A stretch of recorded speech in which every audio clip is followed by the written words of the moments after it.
I'm not saying who I'm laughing at. Okay. Okay. That's good timing. Okay. Nice.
Oh no, you're losing that bad? TRK! I thought you're one of the best in the business.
TRK, I know you'll get there. You're a paid professional.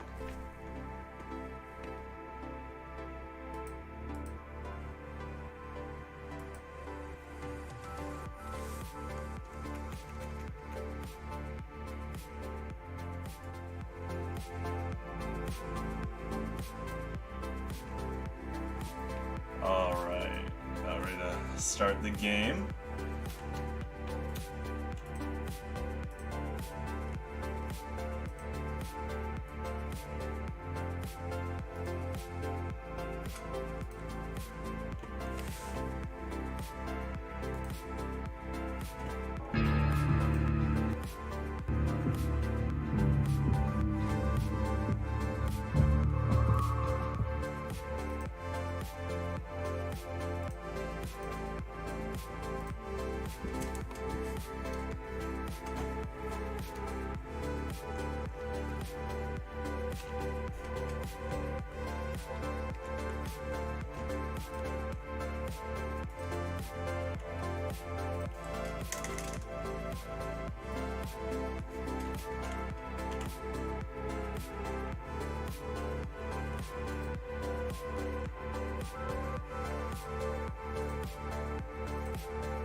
See, TRK, I sent you that message. I was going for a bit. I was expecting you to reply, and I would have been like, "Oh, sorry, wrong inbox." You see, you played the long game. You waited. There's some galaxy brain stuff going on. You were playing some 5 turns ahead chess, you know? Keep using that mind.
TRK, I don't know who that is. You might be doing another setup here because you didn't include a last name. You didn't include the context of who this person is. I'm not going to say their name back. There might be another 5-turn chess game you're trying to do here. I'm playing on turn 6 now. Step it up.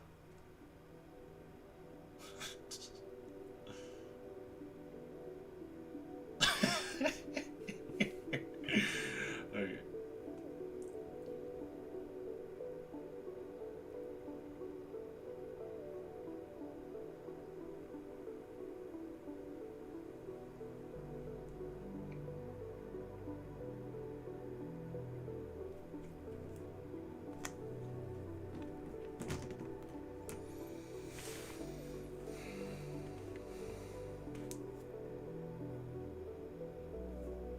Oh, isn't that a chess player? That's right. That's right. The gears are turning. I got the algorithm down. Here, let me show you how serious I am about chess. Let's add some drama. You know, don't you guys like drama? So we're gonna reenact what just went down.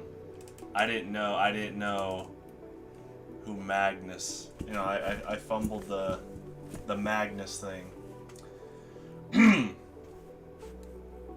Oh, the chess player! Yeah! Oh! See, we're good. We just did a full-time rewind.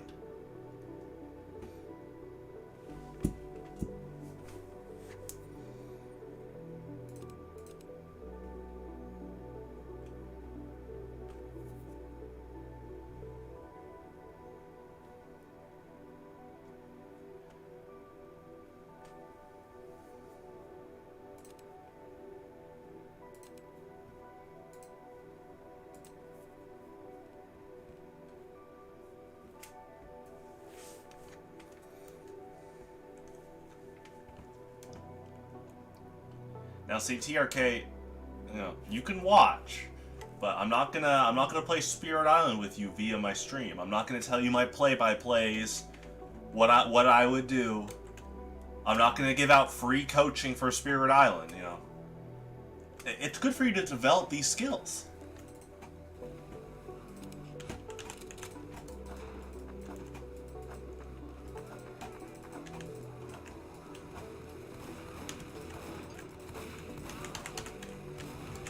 Well, TRK, if you have a sun and a moon, you know, time is under your control.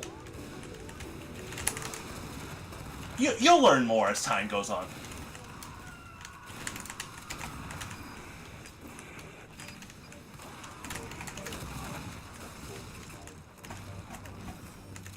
Yeah, you ready for that, TRK? The world premiere tonight on the live stream? You've seen the videos.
Isn't it funny how much power has been given to the clown emoji in just the past, like, 2 to 3 years?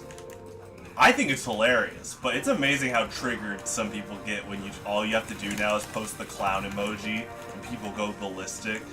There's a lot of power in that image. I don't even know why people pick up shame with that. Like, clown? The thing is that with actual clowns is they get paid. They're entertaining people and they're being paid.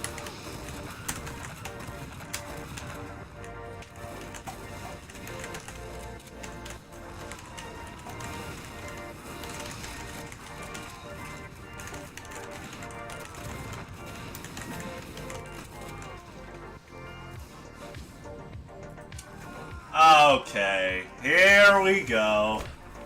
You know, TRK, it was a pretty steady stream.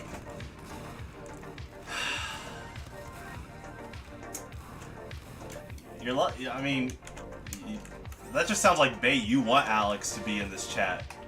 You know, you're trying to get a reaction out of him. Alex knows. You're gonna have to step up your game, TRK.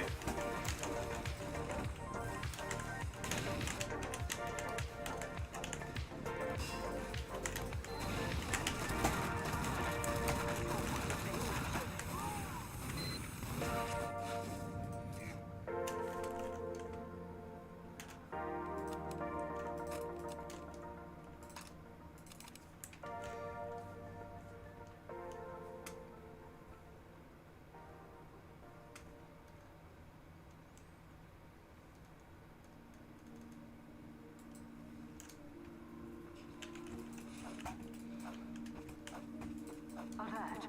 The control point is being contested.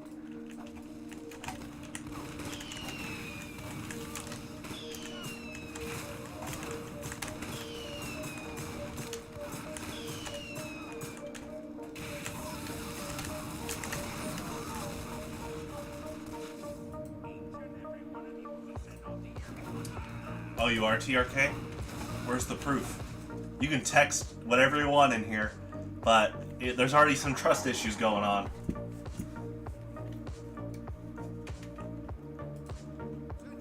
I don't know, TRK. You know, Nationals is in 2 months. If you don't have your passport and flight now, sorry!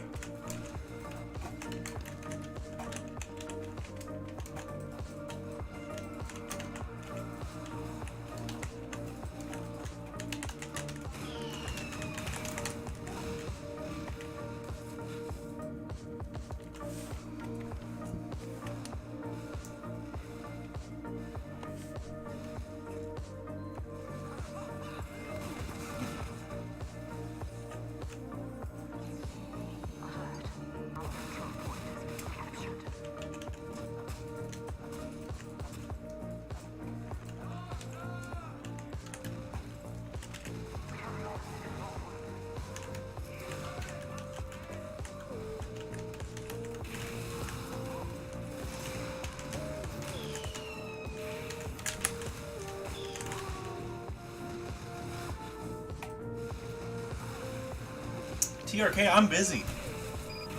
Send you. What? Snail mail?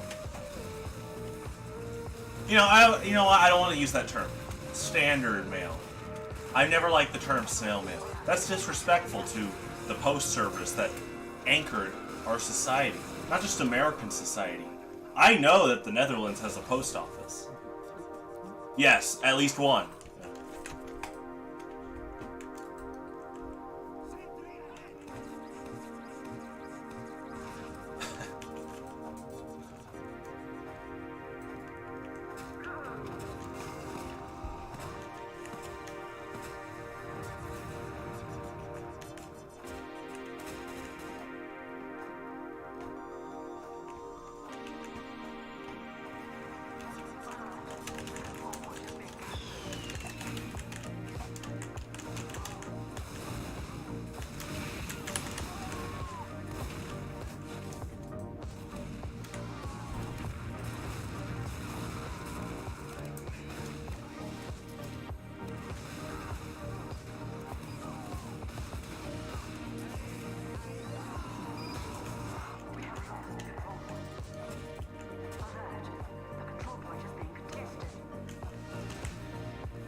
You know what, TRK? I believe you.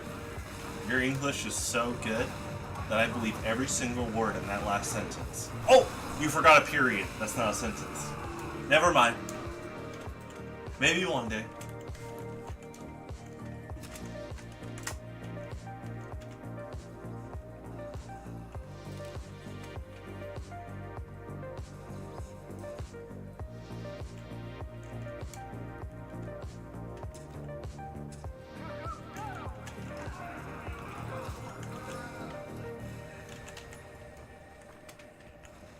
There we go. I understand that.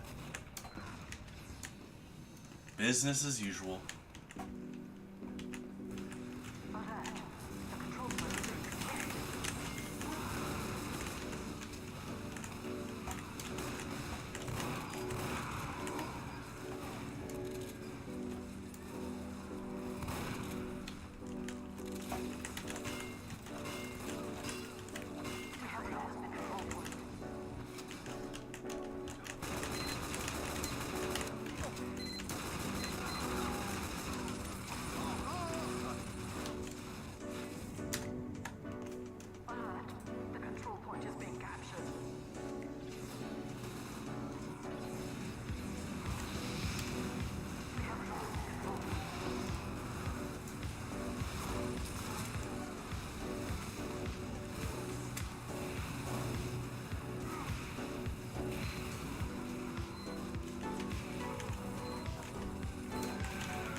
Alright, TRK. I believe you.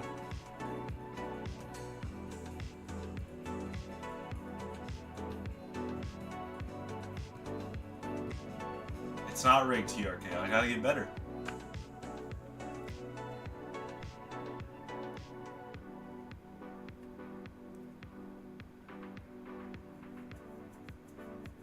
Well, on the fractured days, split the sky.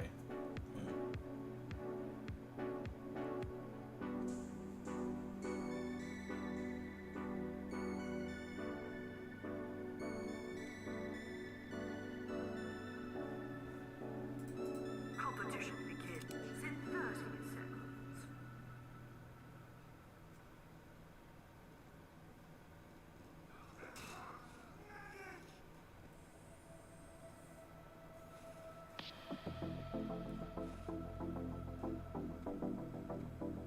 Are you ready?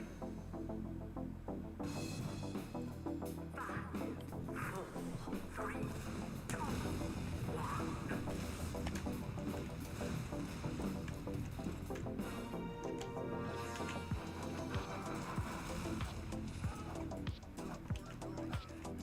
Mission begins in 60 seconds.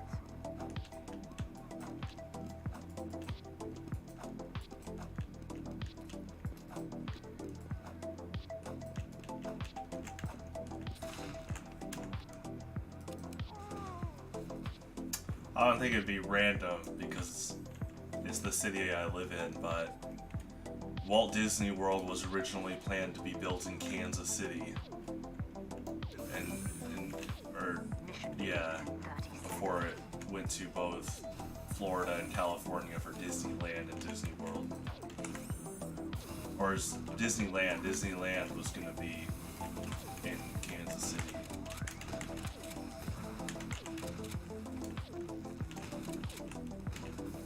Mission begins in 10 seconds. 5, 4, 3, 2, 1.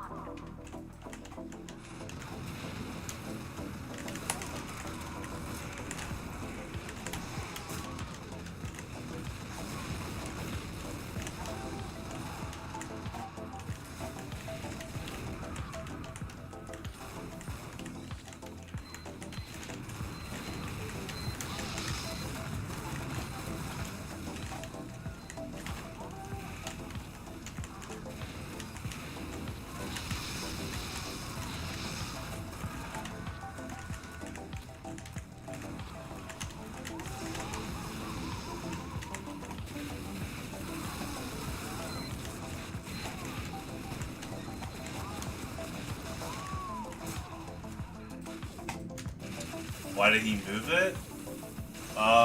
He stopped like operating in Kansas City kind of like once Disney really took off.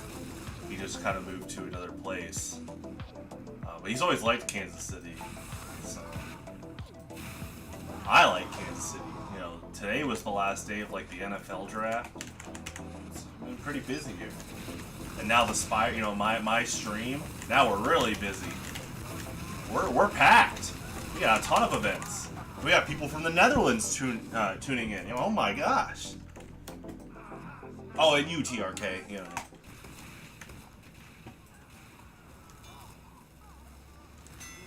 Has received additional time.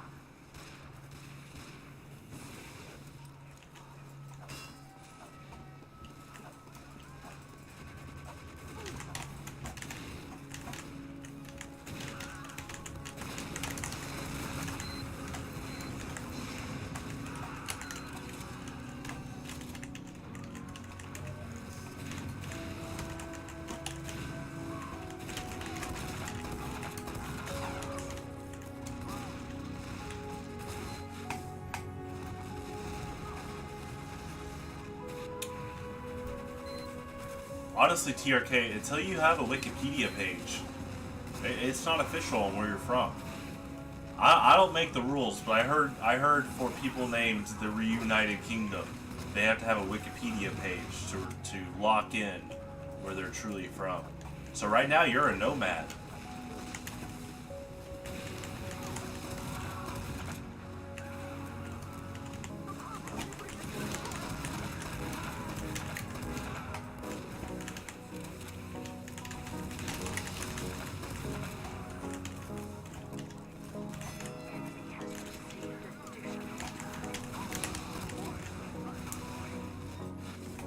Oh, what was that, TRK? My bot, like, auto-filter something.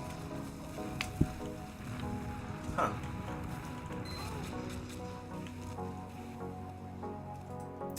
Here we go.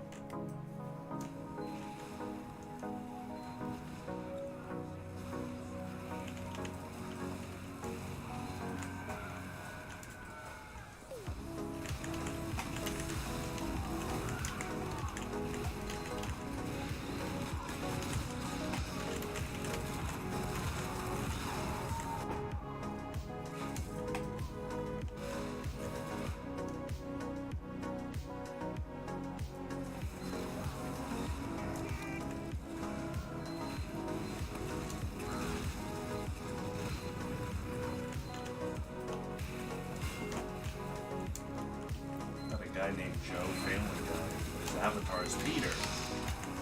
This guy doesn't know his lore, huh?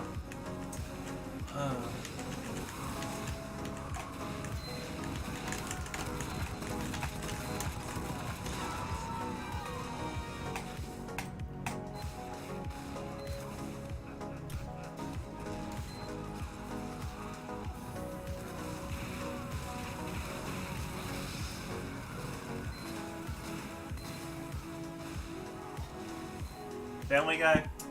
Here's the thing, TRK. Family Guy is like the ultimate hit or miss comedy. When it hits, bullseye. When it misses, there's not even a dartboard where those things land.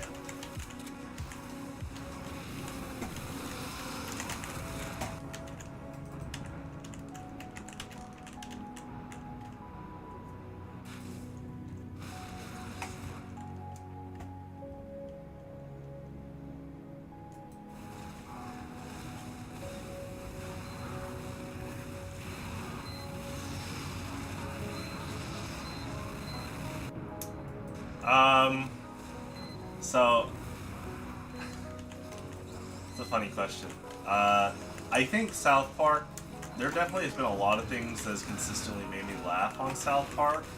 I will say, South Park and Family Guy are both guilty of going over the top at times. I do think South Park goes way over the top a little bit more, but I will say South Park has made me laugh out loud a lot more. Like, average per episode kind of thing.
Uh-huh.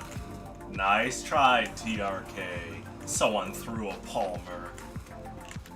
That's more wasteful than someone just grabbing a Big Mac and throwing it on the floor. Exactly, TRK, which is why it's not real.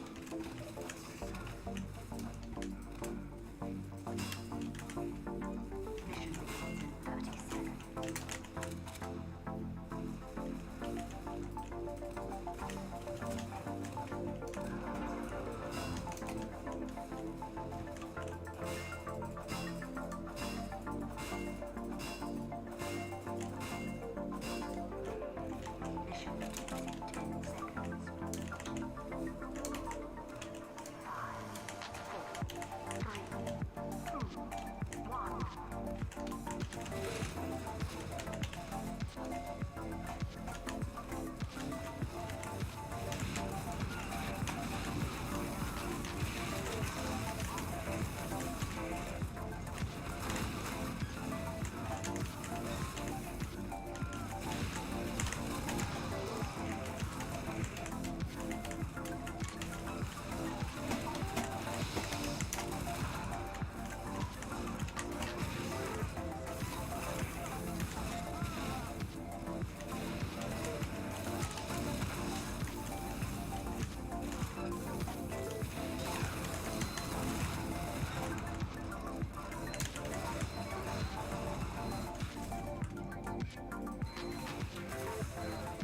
Well, if he got Palmer's from Costco, he bought like a case. But even if you buy a case, you shouldn't be like, oh yeah, I can dump one. That's a huge amount of waste going on there.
It's best to buy a spectator pass. You can, I mean, last year, people bought them at the door.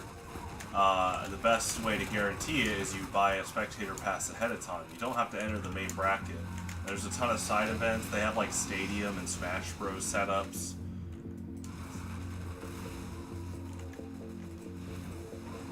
Also, TRK, you're gonna have to talk to Alex. You can't just show up at his doorstep and passport it all and be like, here I am. We'll be like, who is this guy? He doesn't look like Don Dozo.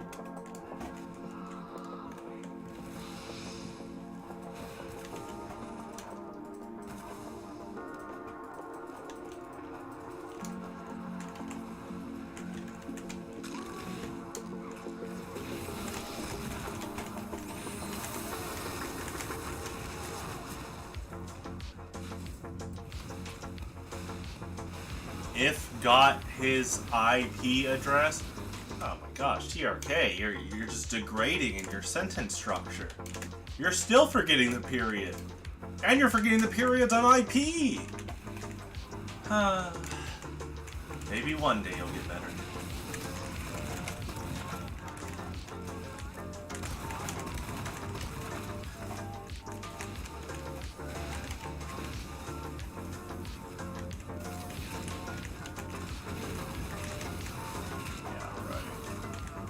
Try, bro. You would have stopped all the Ohio memes by now, because Ohio's a much better place than what the memes say.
Is TRK gone? Can I speak Dutch now?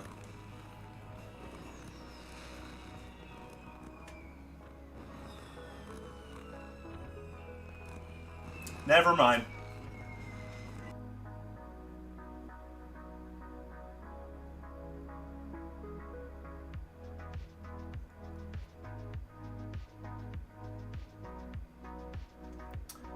TRK, we need to stop the pro Spire fan propaganda, okay?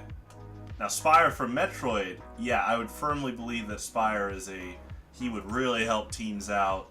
He makes a huge influence, you know. But me, I'm trying to improve here. You know, if I could be like Spire in terms of like hunter competency and being a strong warrior, it'd be awesome.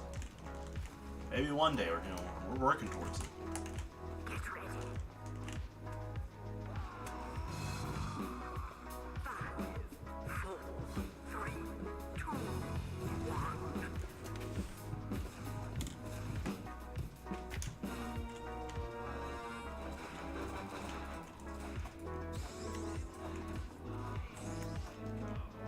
Oh my gosh. Do you know someone asked me that on this game the other day? They said, Spire fan, like Slay the Spire? And I was like, we are in a new generation of gamers. I said, Spire from Metroid. And they said, ah. Mission begins in 60 seconds. Don't worry. Spire will be back. This decade, you'll see Spire again.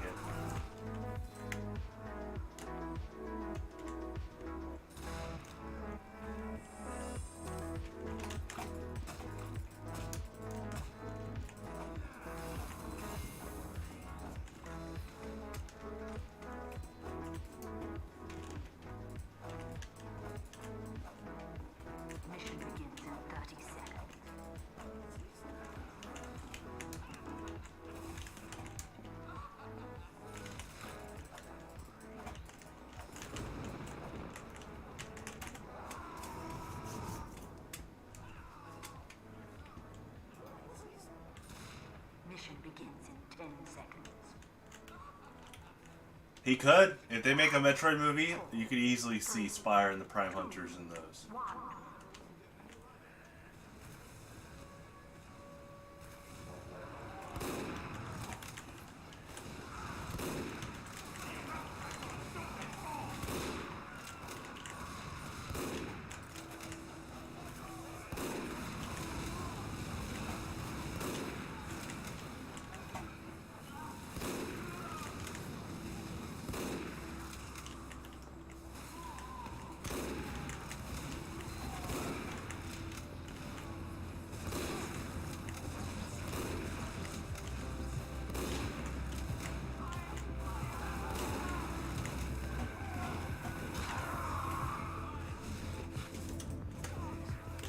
I thought Chris Pratt did a good job for Mario.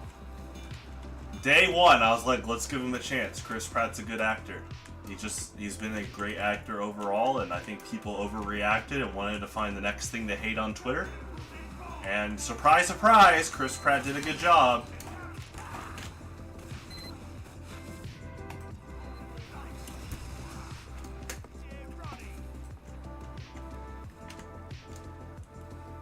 Now Mario voiced by TRK. Can that guy even finish a sentence?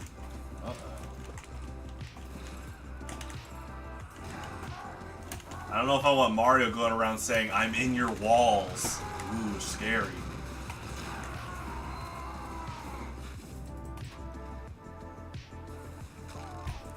See, I liked Cranky Kong. I thought the cast did a good job.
TRK thought he was slick there.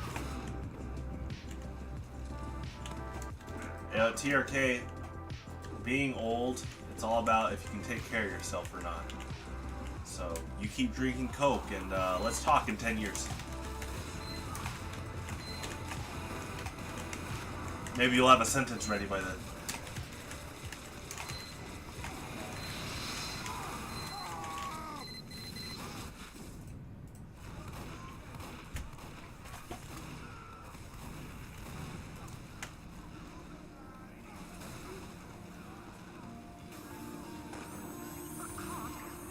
It was originally used as a medicine. You do know your history.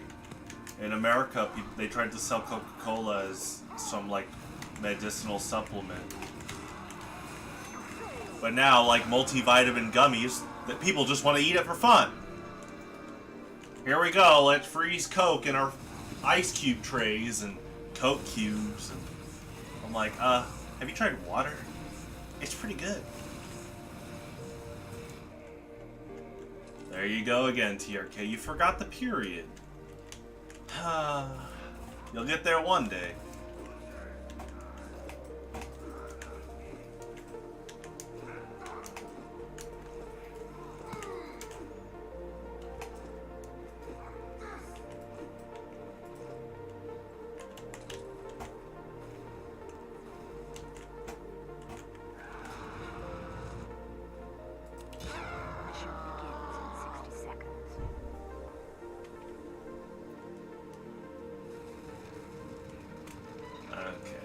I didn't think you'd stoop that low in the immaturity department, TRK, but, you know, you really have to do a lot of climbing now. How are people going to take you seriously, TRK? Just becoming more infamous. Mission begins in 30 seconds.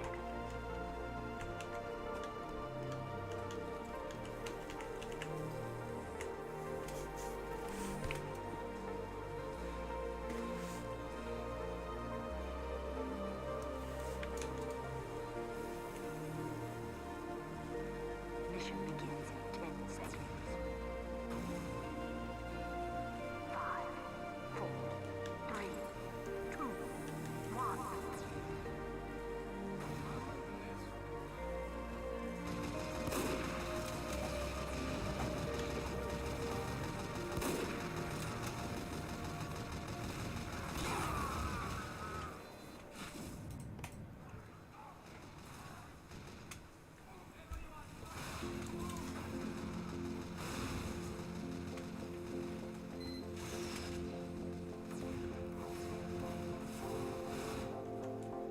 You just pick one of the 9, but each class has your custom hats and weapons and stuff like that.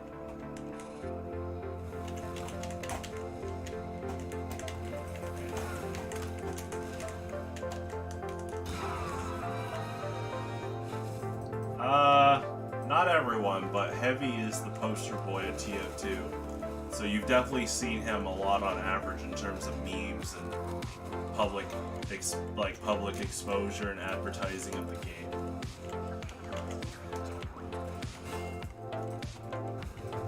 Like, when I got into TF2, I was like, hey, it's the guy from the YouTube poop videos, because I grew up on like mid-late 2000s YouTube.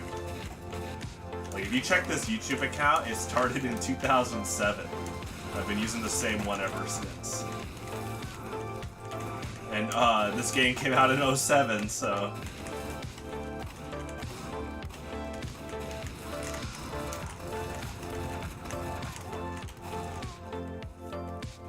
Yeah, that video got so big, I saw friends on like Facebook share it.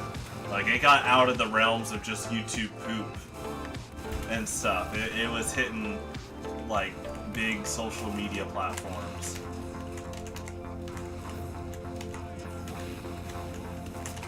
Which is funny because it uses the Thomas the Tank Engine main theme, and more people now know that for the memes. But I grew up watching Thomas, so I was just happy that got more exposure.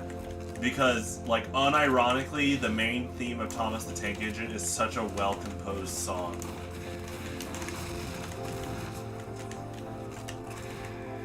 Yeah. Oh yeah, early Spire fan YouTube account. We were watching. Me and my friends would watch a lot of like YouTube poop videos. It was like when you had your friends over for a sleepover, and you're like, "Want to see something funny?" It was like YouTube poop, AVGN. Those are like the big two. I'm glad to see that Angry Video Game Nerd is still kicking. He's still doing well and well deserved. Always has maintained a top like YouTube platform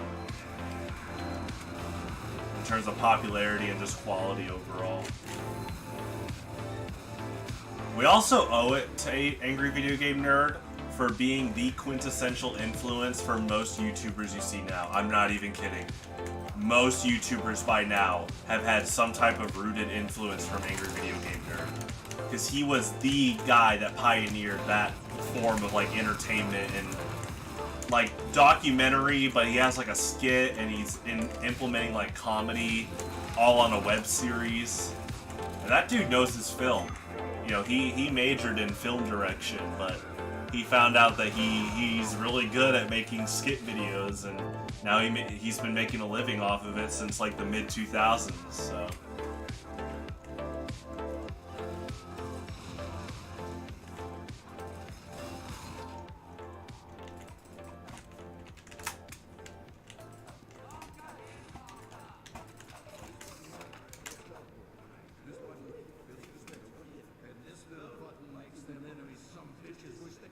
Mission begins in 60 seconds. Yeah, I didn't know Emplemon made YouTube poops back then. See, I knew like Walrus Guy and them, but that's new to me because Emplemon makes amazing documentary videos. Yeah, I've listened to quite a few. His Mac Tonight one's really good. The Hungry Box one is pretty good. The Hungry Box one came out at a perfect time. Melee was getting a lot of toxicity at the time, so he kind of called out people like Leffen and the people that tried to mimic Leffen's awful behavior. Yeah. Yep.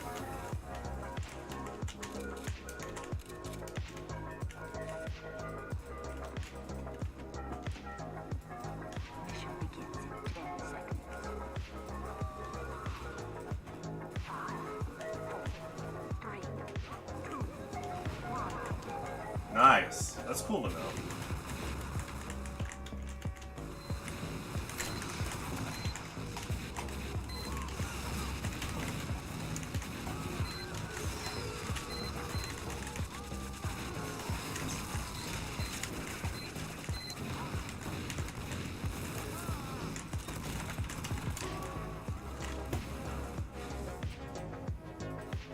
Yeah.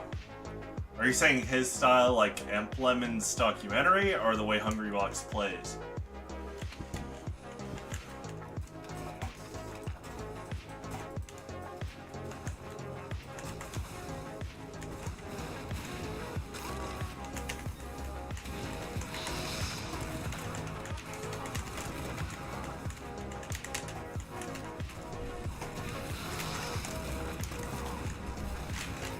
Yeah. Yeah, he does a good job. He's at the point where you're either like, what's he gonna cover next? Or it's always just like a big surprise in your like subscription box. That's good feedback. See, I love Mac Tonight. I think Mac Tonight...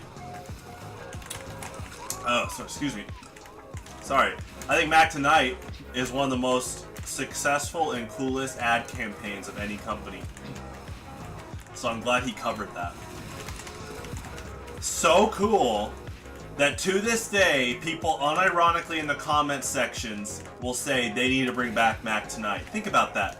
McDonald's as a company is having people for free demand to see their advertisements, and yet they won't do it. Right now, McDonald's is not bringing back Mac Tonight, and we're all like, yo, we want to see the commercials. Mac Tonight is was just an awesome ad campaign. It was a cool character, cool song, Now he's in the hit vaporwave music, like Enjoy Yourself. You know, he's got a new demographic. The documentary. Yeah, Mac. Yeah, it's a great video. Mac Tonight really is one of the most successful ad campaigns of all time, like easily.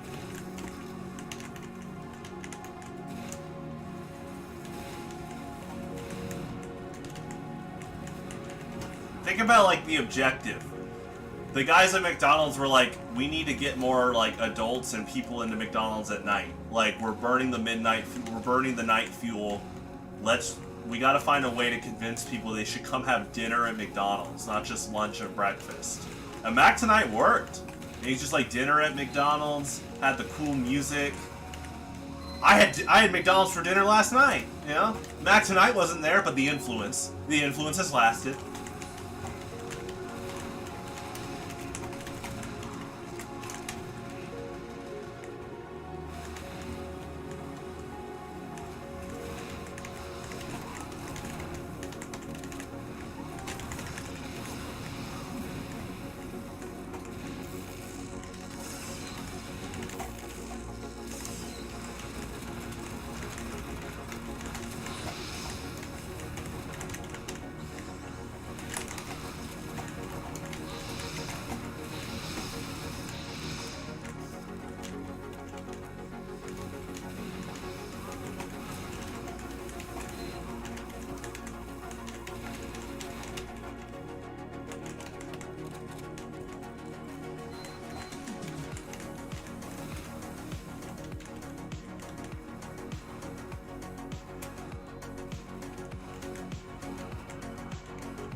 That's good to know too. It's really fascinating to hear how people get into things like Melee or Mac Tonight.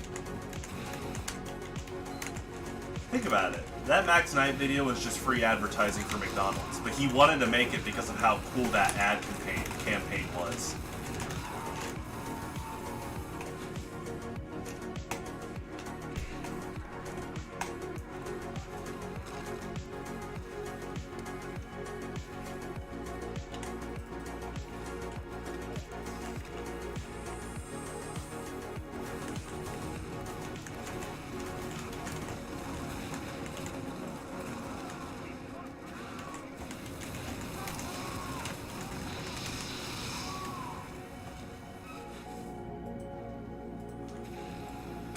I haven't seen the WWE one.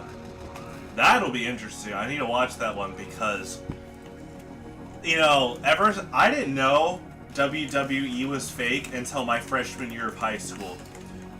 So I didn't know it was fake till I was 15.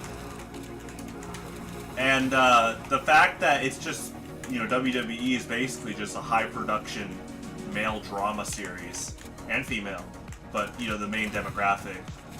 And so the fact that Emplement is covering that's very interesting to think about what he'll talk about.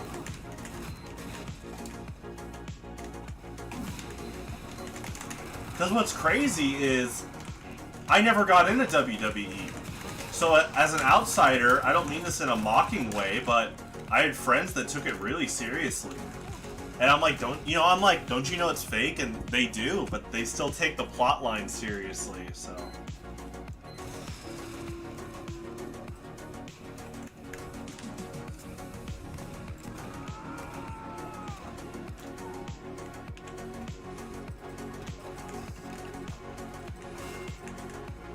You know what? At this rate, he'll probably do a documentary on Team Fortress 2. I can feel it.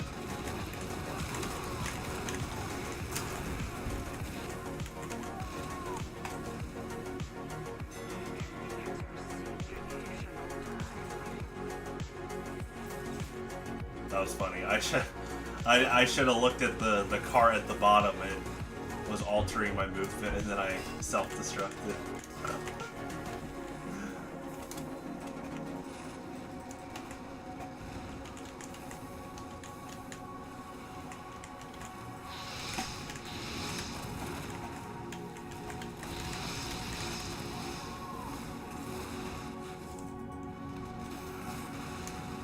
okay. Jeez, yeah, he's on a roll.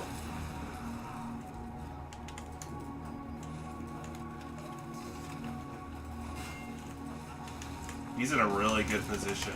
He can just choose. I mean, he's in a position where he's basically can choose a topic of interest and it'll naturally gain traffic at the moment. But that's the thing, he consistently puts quality into it, so. He's like, another reason I like that channel is he's like anti-clickbait. Like, people want to watch his videos because of his reputation of quality and effort.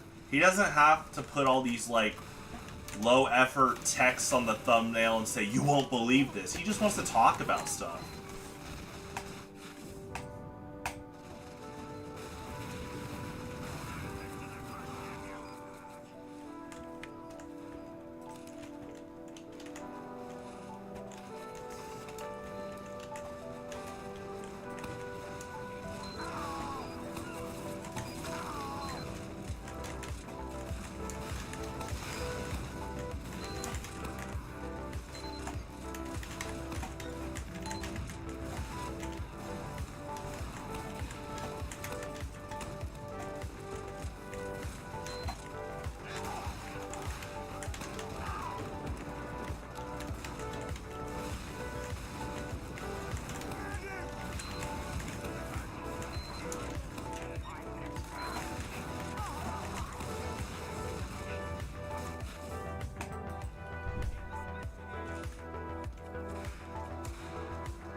Wow.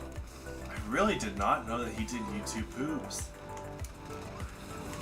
I mean, I honestly stopped really watching YouTube poops like late high school, which is 2011, 2012. Also, YouTube poops just in general were dying off at that time.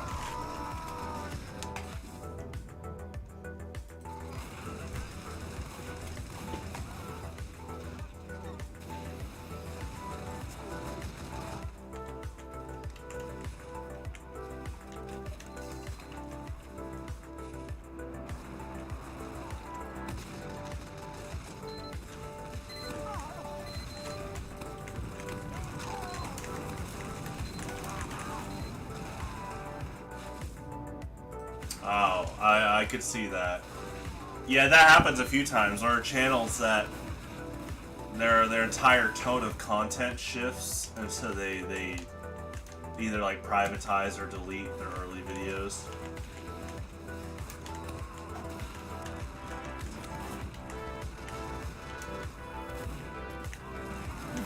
I mean, good on him for what he's built. It's crazy to think, like, you know, what will he cover next?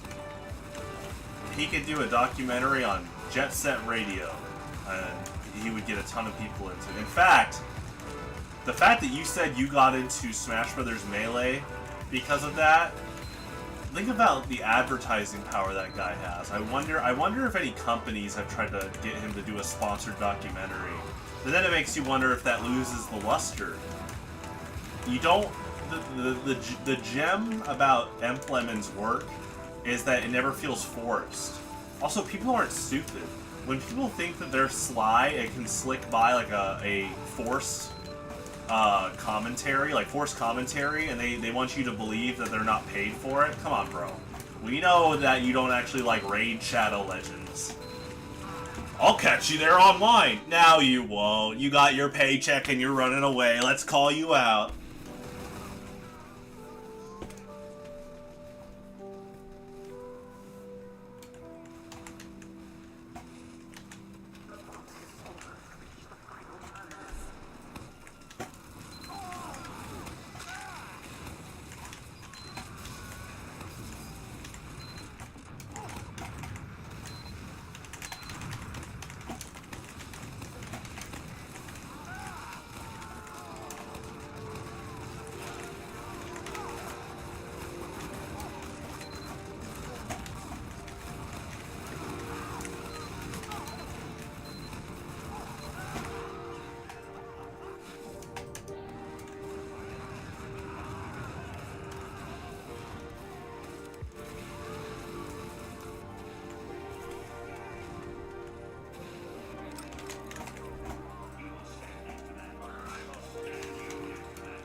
What's funny is I have streamed Melee twice now. I don't think, yeah, you weren't on either of those streams, but now that I know that, I'm sure you will.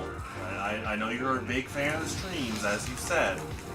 But yeah, I'll definitely stream Melee soon.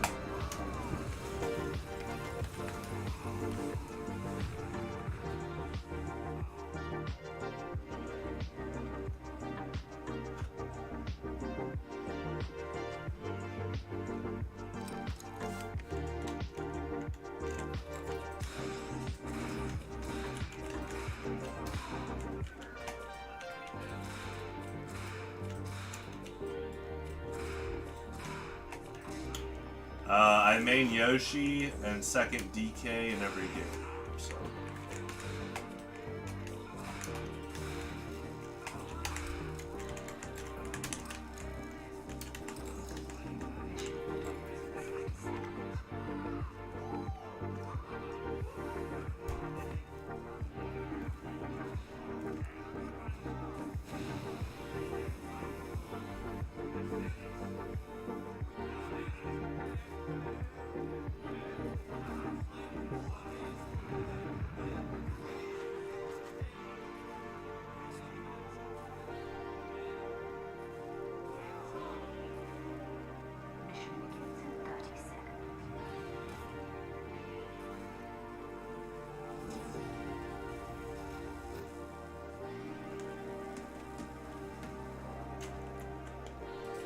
Best character added? You mean after 64? I think 64's original 12 is like one of the best rosters ever made. You know, there's a reason they're in every single game. I think it's really cool that how legendary their status is of being a perfect attendance crew in one of the biggest franchises of all time. I have been saying ever since Brawl was announced that King K. Rool is one of the most logical newcomers. And when he was, by the time of Ultimate, when he was announced, and like I said, since Brawl, I'm like, yeah, K. Rool would be an awesome newcomer. He's like one of the highest of like, just natural, like, logical, like, he should be in the game. And so, yeah, that trailer was killer in Ultimate. I hope no. K. Rool is not a meme pick. Oh my gosh, K. Rool has been a respected villain since the 90s. He is, what a cool character. You go play the Donkey Kong Country games. You should, if you care about yourself, you should go play at least one Donkey Kong Country game. Oh, Piranha Plant. Here's the thing. Every Smash game after 64, Sakurai likes to do a retro, like, curveball pick. You know, in Melee, it was Ice Climbers and Game & Watch. In Brawl, it was Pit and Rob. In Smash 4, it was Duck Hunt and Wii Fit Trainer. And then in this game, it was Piranha Plant. And I just think he's done an awesome job at, like, bringing in these awesome, cool surprise characters. The thing that Piranha Plant does is he opens the gateway to, like... Piranha Plant is, like, the first, like, common enemy character. I'm not counting, like, oh, technically, Pikachu and Jigglypuff are common enemies in the Pokemon games. It's like, well, Pikachu is well regarded as the Pikachu, like Ash's Pikachu, and then Jigglypuff is, regarded in correlation with Jigglypuff in the anime. And so they definitely both have that main character energy that, Piranha Plant really is that first, like, it's like if they decided to pick, like, Octorok.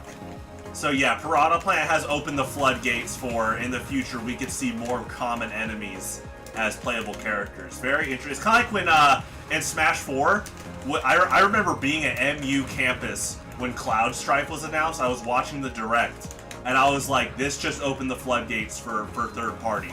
Like, Sonic and Snake did in Brawl, but with Cloud Strife, it was like, oh yeah, we could see, like, there's the potential for so many third-party characters now. Because the thing about Sonic and Snake is they had really close ties to Nintendo, and even though Cloud Strife was on Nintendo because of, like, Kingdom Hearts, he definitely opened the floodgates even more for, like, the regulations. There was kind of a regulation. Like I said, Sonic and Snake had close ties to Nintendo. So...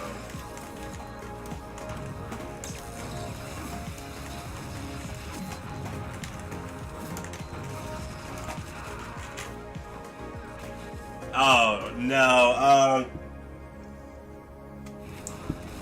Okay, Tropical Freeze is regarded as one of the greatest video games ever made, which isn't a surprise because it's made by Retro Studios, who just continues to make some of the best games ever made. No joke, Metroid Prime, 1, 2, and 3, Donkey Kong Country Returns, Tropical Freeze. Anyway, no, Ultimate is not the last Smash. That is one of the best-selling series of all time. Not just in video games, but just as a franchise in general. They're going to keep making Smash Bros. Games. But, people have talked about how high of a bar Ultimate has created for... If they're going to make a new Smash, they're going to have to match that. Think about, like, the quality they're going to have to at least match with the next Smash game. Even Sakurai said, we might not ever see a roster as big as Ultimate, because of how much copyright threads he had to go through.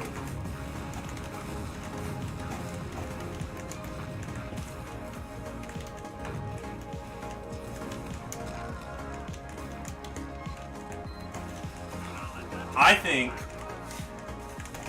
Here's my prediction. Sakurai would have to be paid, like, double retirement money to do what he did for Ultimate. Because if he doesn't get that, I think he's not going to work. I think he's just going to be like a supervisor for the next Smash game. But here's the thing. That might mean, because Smash 4 and Ultimate was helped from Bandai Namco, and that's why the like Incineroar cinematic and a lot of the cinematics look similar to Tekken, because they used the same animation studio that makes all the Tekken videos, the modern ones. So if Sakurai takes a step back and he just becomes like a kind of like over-the-shoulder supervisor, I think what would be cool is if the Tekken team takes over for main development, and then we see more like competitive like techniques like we saw in Melee and 64. Because let's be honest, Smash Bros. Brawl, I love it, but Sakurai purposely gutted all the Melee mechanics for the most part. Because, in his opinion, he felt he didn't want to have little Timmy get pub stomped at the sleepover by, his older brother and friends that were wave dashing versus him. But the problem with that logic is, in a fighting game, even when you take away all that tech, there's still enough player versus player decisions that little Timmy's still going to get pub stomped until he gets better. That's why Mewtwo King is really good at Melee and Brawl. So hopefully Sakurai, I respect Sakurai, but hopefully him taking a step back means that we're going to see a game that's more similar to Melee and 64 in terms of like tech and like stuff like that, execution like that. See, I'm going to tell you this, I've never been a fan of the mockery people have towards Waluigi. It always felt like Waluigi was treated like the kid in school that people acted like was cool, but they're just mocking him, and the kid doesn't realize that he's being mocked. That's how I always felt like with a lot of these people that quote that they're Waluigi fans. Because I genuinely like Waluigi. I actually think he is a cool character. If you go back and listen to Destruction Dance, which was the song that was played when you dueled him in DDR Mario Mix, that is like one of the greatest official Nintendo remixes ever made. I'm not even kidding. You should add Destruction Dance to your, like, watch later playlist right now. Oh my gosh.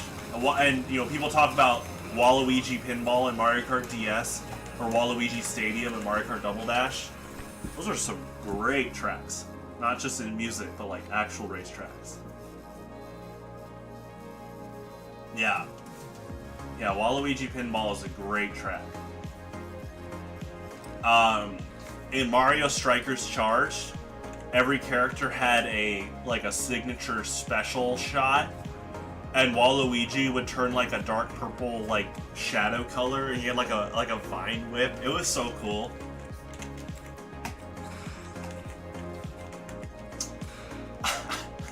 So Striker's Charge came out when I was in right when I was starting 7th grade.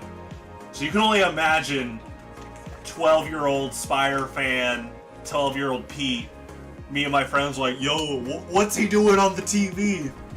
You know, that was allowed in a Mario game. It is kind of crazy that they let that in. I guess if any character's gonna do that, it's Waluigi, but to this day we're like, whoa. Nintendo was like, yeah, I guess if any character will do that, it's Waluigi.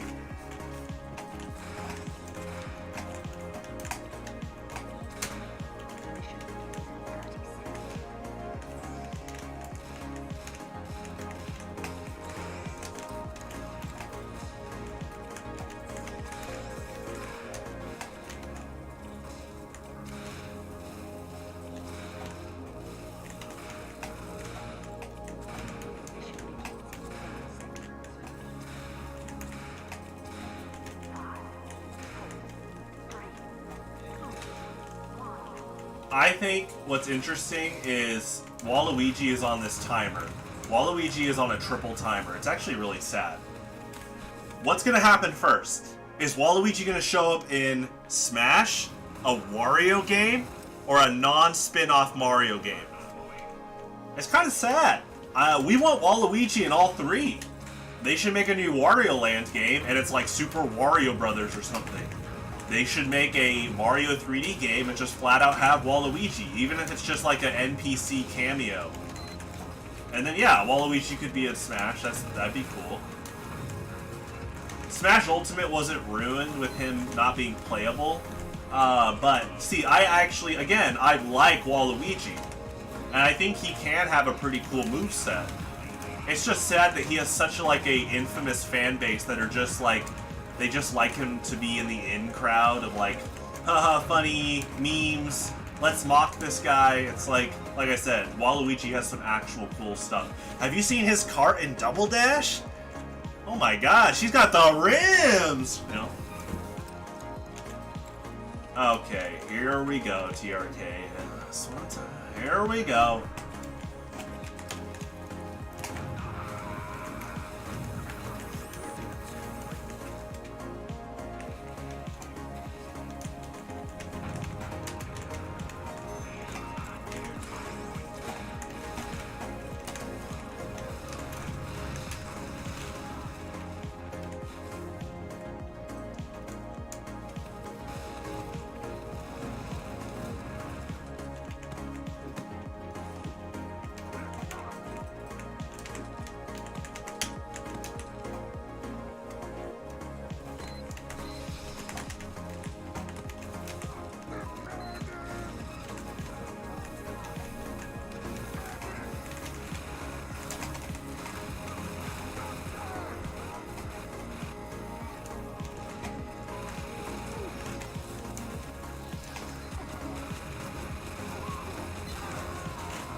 You know, it's funny, TRK. I guess this just sounds natural. You get in line. You're like the over 100th person. Oh, what's it gonna be like when Spire's announced for Smash? Oh, that'd be awesome. TRK, Spire was a trophy in Brawl, and my friend called me in 2008 and said, bro, they put all the Prime Hunters in Brawl as trophies, and I was like, holy crap, this is amazing. Yeah, Spire would be awesome. Him and any of the Prime Hunters would be great. You want the live Spire fan reaction? You want me to do the reenactment right now? Alright. That's awesome.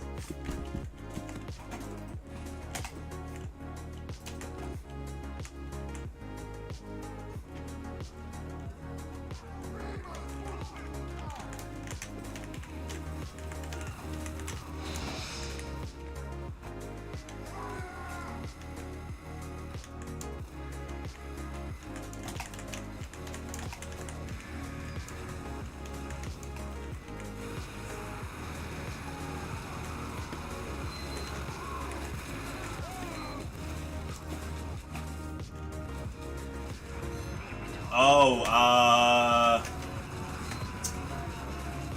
TRK, I need to tell you, there is early May. I think it's May 6th. I don't know if you caught it, but in the Woods Discord, Metroid 35 shared the Matroid. So every year there's this thing called Matroid, where on Twitter and social media, all these artists get together and they draw a Metroid character depending on who's listed each day. And like May 6th is Spire. So if you want to make some art, the deadline is May 6th, and then everyone's gonna share a bunch of artwork of Spire. It's gonna be awesome. I'm excited. It's not fake, TRK. Here's the thing, TRK. Ever since middle school, I've just learned to really control my emotions. So, like, when I win stuff, I'm not going like, yeah, let's go! You know, like, TRK, last time we played, you know, we had a close game. I was going, oh yeah! You know, I was just like, oh, nice, good game. You know?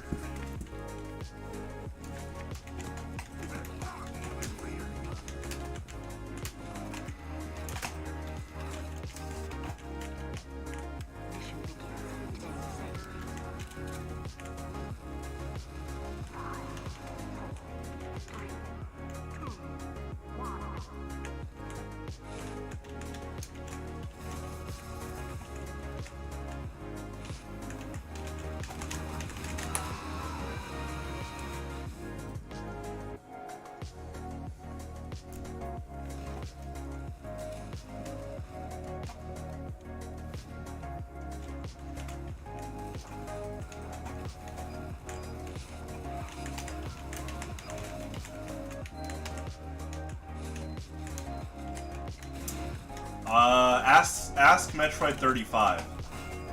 She's kind of like the forefront leader of Metroid. It's really cool. You could probably tag her on Discord right now and she'll answer.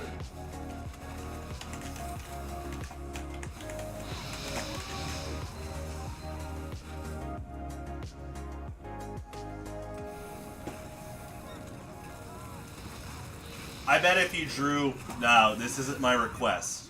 You know, I trust you as an artist here, TRK. Yes, I'm putting the rare trust in you this time. But if you want to draw Spire with an Arnold Palmer, I'm sure that's okay. But, you know, put whatever... Draw, if you're going to draw, you know, I trust your creative judgment here. No, TRK, I want you to draw what you want to draw.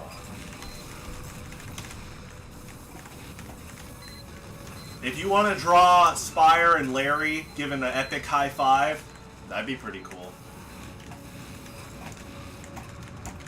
That's like, if you did that, I would slide that in to the stream. Like all of May, I would have that picture in the corner. Well, you know, quality approval. You know, we gotta see it first. But if you draw like Larry Spire high-fiving, and it's what I think you'll draw in terms of quality, yeah, I'd put it on stream. Here we go! See, this is where I'm getting a little weary, TRK. What is Spire fan style? Uh-oh. Like I said, you should just go ask Metroid 35. She'll let you know. In fact, if you don't have Twitter, you might have to use her if you want that shared on Twitter.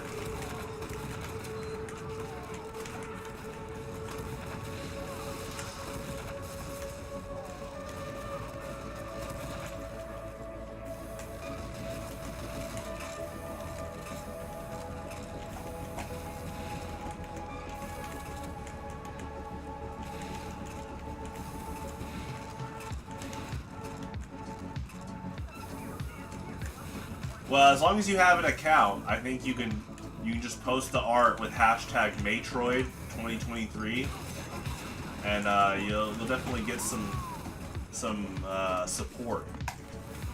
You know, as long as the picture's good. TRK, I gotta remind you of that.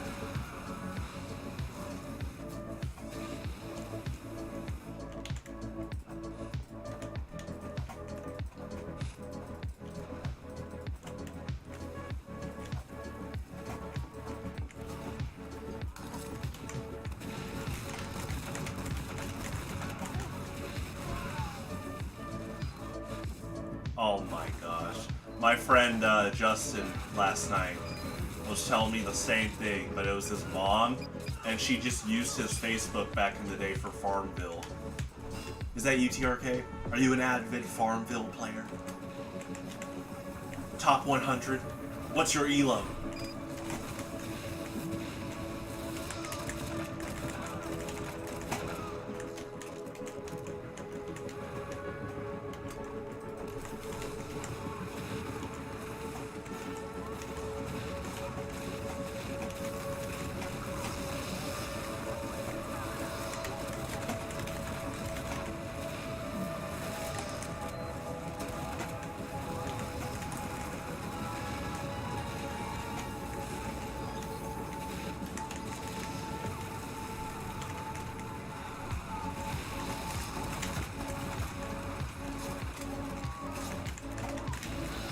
Those Farmville addicts. I hope they're okay. Unless they're mean to people, then. Karma!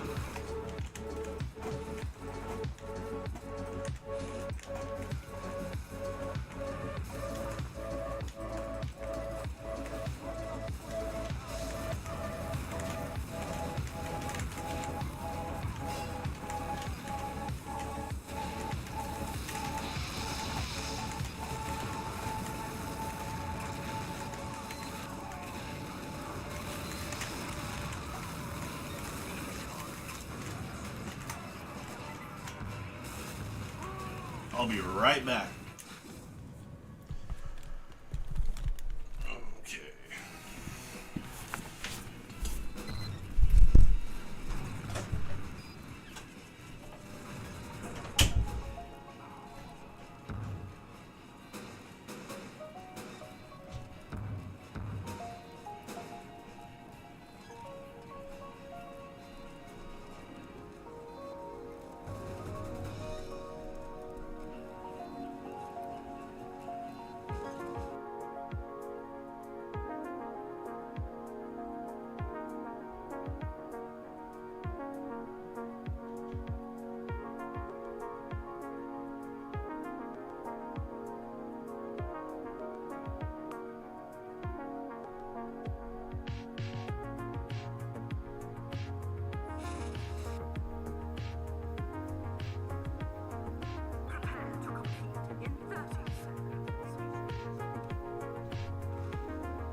Oh, we're back.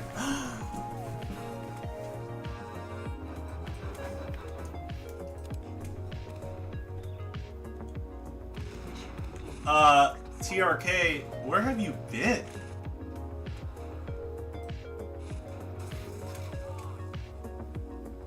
TRK, I gotta take care of my eyes.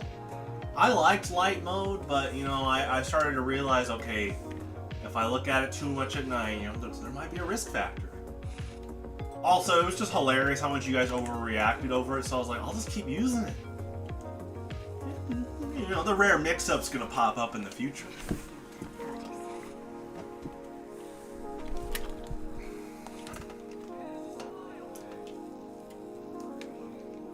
The classic Spire dub. Okay, Spire the character. But TRK, you know, you gotta chill out. No, I'm here to improve and get better.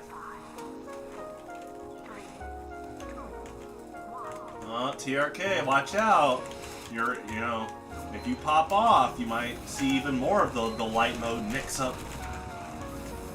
See, I like light mode. I got into, like, I started wearing blue light glasses. Well, my monitor is in blue light mode right now. I am definitely trying to take care of my eyes.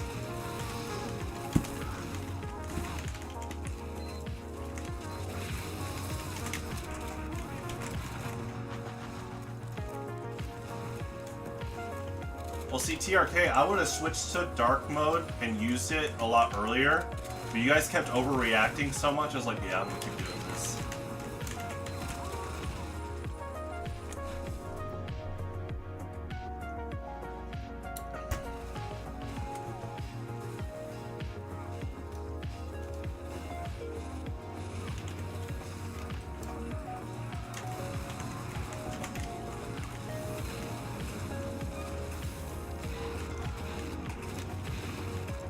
And like I said, who said I was done with light mode?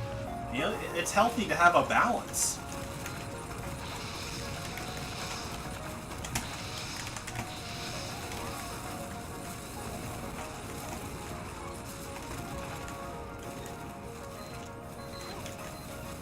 Oh no, TRK, I still got the 2020. That's actually no joke. I've had 2020 my whole life. I'm sure in like 5-7 years it'll start going down a bit. It's just that kind of like when I got off soda in 2012, I'm taking health precautions now. I moisturize my face every night, every day. Obviously brush my teeth, mouthwash. You know, I just want to stay up, up. I take my vitamins every day, vitamin D, multivitamin. I try to do cardio every day. I just want to take care of myself now, rather than be in my 50s and feel like I'm 80 because I didn't take care of myself. And that includes eye health. And so I am reducing a little bit of potential eye strain. I don't think light mode eye strains you initially, but if I was staring at it all day, it probably could start hurting. Thankfully, I also didn't know that my monitor had a blue light mode until like last year. And so I started doing that. But seriously, take care of your eyes. If you're going to be playing games a lot at night, try to keep the light on. It's kind of like I have a degree in audio engineering, and they always told us to take care of your ears. I stopped listening with earbuds on in high school. I've never worn earbuds since high school because I want to just take all the precautions to not kill my hearing. It's not that earbuds kill your hearing, but there is a known association where people will blast their earbuds, and then those are like direct drills into your eardrums. So you gotta be really careful with that. Oh, TRK. What's going on? I've seen the face reveal. When you did that one draft video, you had glasses on. But that's okay, most people wear glasses. I'll probably have glasses in about 5 to 7 years. Now, if your eyes suck that you can't finish a sentence, then you don't have to tell me that.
What, Palmer's versus Water?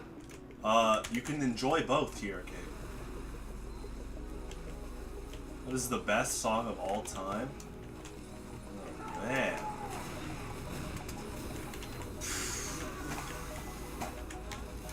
I mean, I tend to always have lists, like compilation favorites, not just like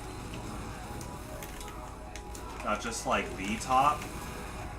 So we're listening to synthwave music right now, and I can easily tell you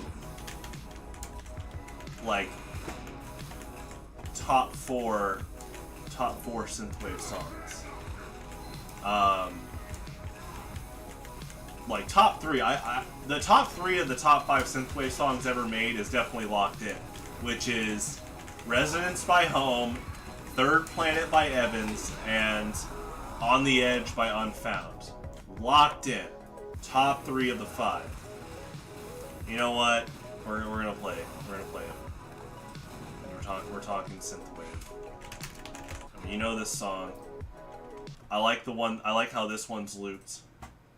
You know, this is just, I think everyone has heard this song. Like, even those tribes in Brazil that don't have the internet, there's some drone that's already flown by blasting this, and they're like, wow, life really is something worth living. And the world has already become a better place.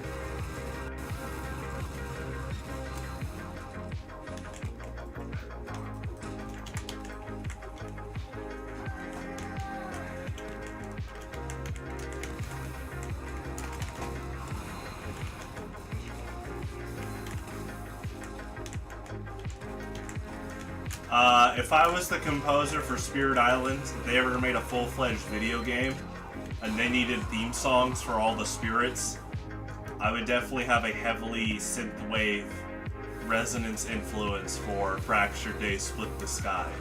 I think it's just a match made in heaven. If you read the comments on this song, no joke, a lot of it is filled with like blissful melancholy. It's like the perfect definition of this song. There's like kids like younger than us that will be on there and they'll be like, I don't know why, but I feel nostalgic for an era I never lived in. And it's like, yeah, that's kind of the definition of this song.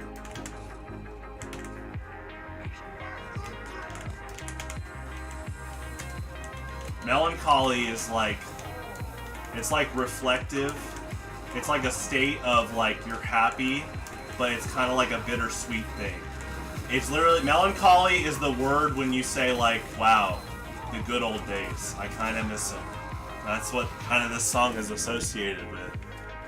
Think about like a summer vacation or like a summer getaway with your friends or family after school, and you're just kicking back, drinking your favorite Coca-Cola beverage, and nothing to worry about.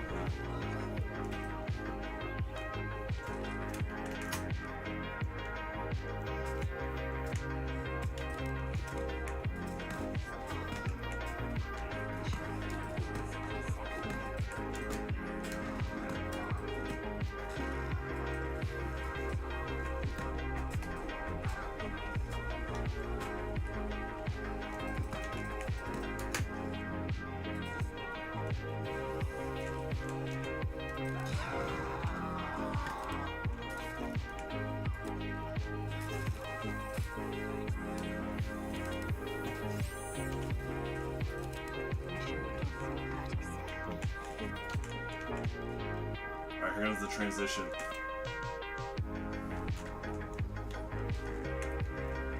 Flawless.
Yeah, melancholy. Like, you listen to this song and start thinking about, like, the times as a kid where you had your friends over. Maybe they were, like, spending the night, or you were just sitting back and playing video games and not worrying about having to, like, pay bills, or everyone in your family is, like, healthy, and just a good time in your life. So it's like a good memory, but then you're reflective of, like, how time keeps moving.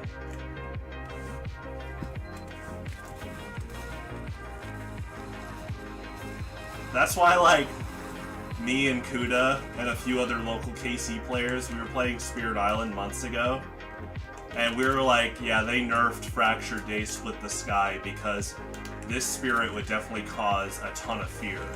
Think about, like, you wake up one day and your mom's now like 90 years old, or like you have kids, and then because of Fractured Days, you know, you wake up and you see the tombstones of your kids because 100 years have passed. You know, that would cause some fear.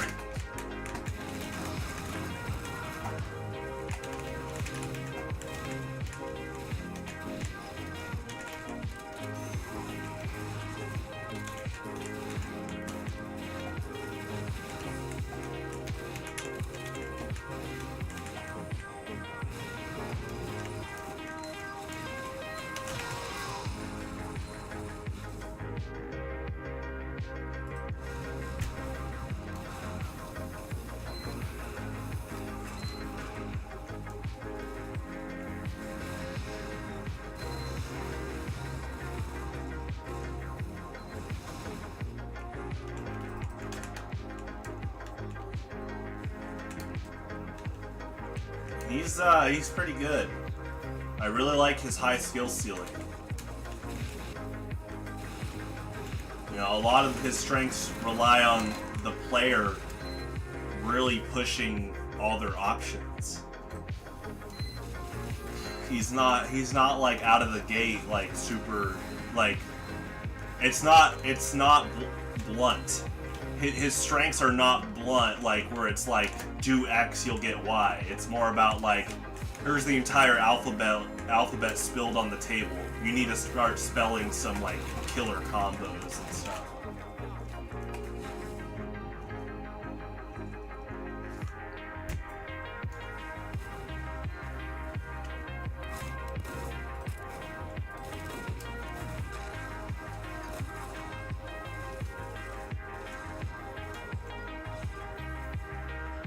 That's funny.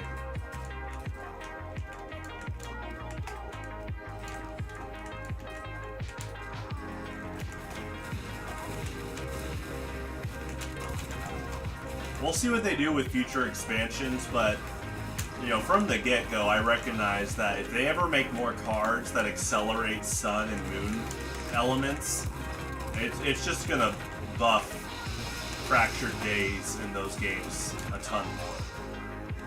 They knew that they're gonna have to find a way for you to work for your sun and moon elements, but if they ever make cards that just like accelerate those, it's gonna like explode pretty fast.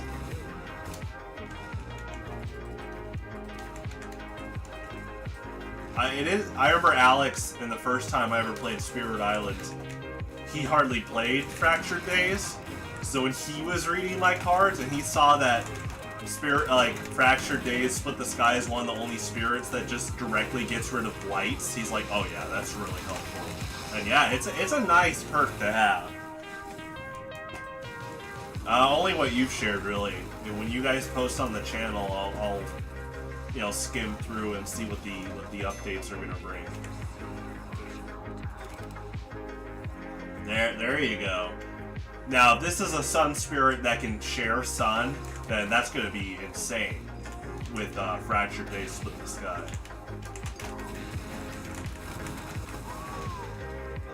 Oh, okay.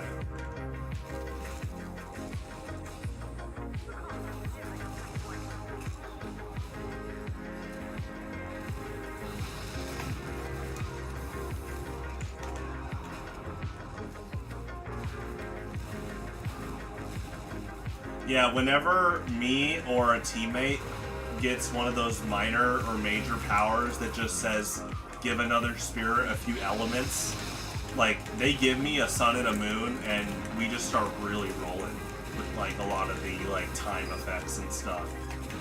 That's another thing. Fractured Days Split the Sky is like the definition of knowledge is power. Again, he's not really blunt with how strong he is. You have to like fully capitalize, and so that's why from the get-go I was like, I need to coordinate with everyone. And I'm like, what do you want? What do you want? And then I'm like, all right, guys, here's the future. Let's prepare.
Yeah, but see, I like how the game never tells you that to compensate for that weakness, you should be capitalizing on his effects to look into the future. But once you recognize how much you can prepare by looking into the future, you can often like cover yourself there. But yeah, there is some high risk with that, and I do that a lot. I'm okay with only having a few presents on the board. I just have to make sure that we have a good foundation and we prepare for like future events.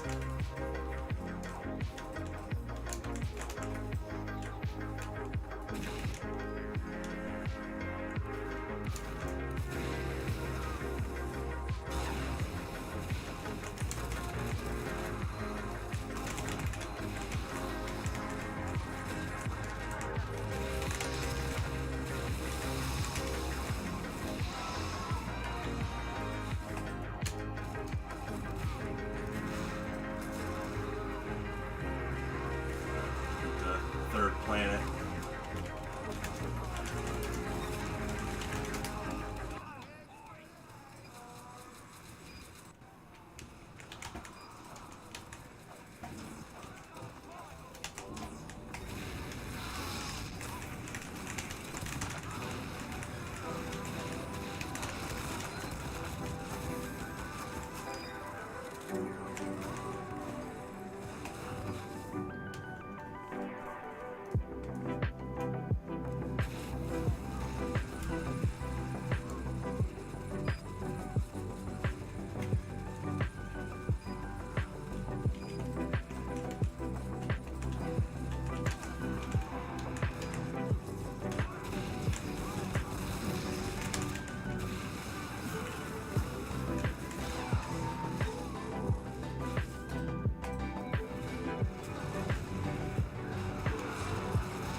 I don't completely know what you mean by choice events, but I do like all his options for his powers.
Yeah, I haven't gone through. Obviously, I haven't done all the group like events yet. It is interesting when like I love it when like the game asks for the group to like collaborate or like pool together like elements and stuff. It's kind of like when you like mid-game have to recognize what your win condition's gonna be, and sometimes it's like, okay, let's just stockpile on fear. Mission begins in 30 seconds. Okay, and then we need to do on the edge.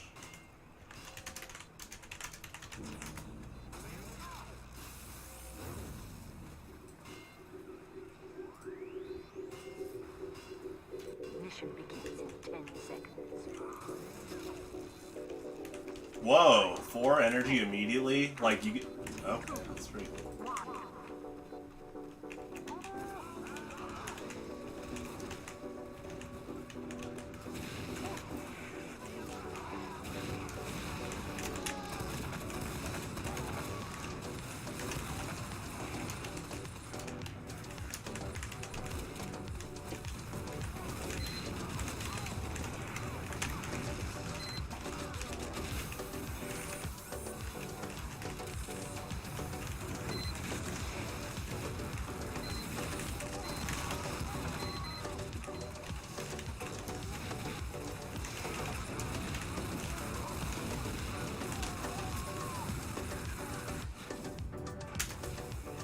Oh, okay.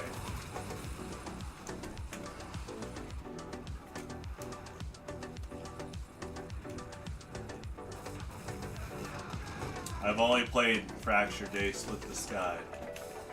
The only time you'll find me not playing him is if we're in a group and someone really with a pack of Arnold Palmers wants to play Fracture Day Split the Sky, and I'll be like, okay. Hand me the rock dude. Yeah.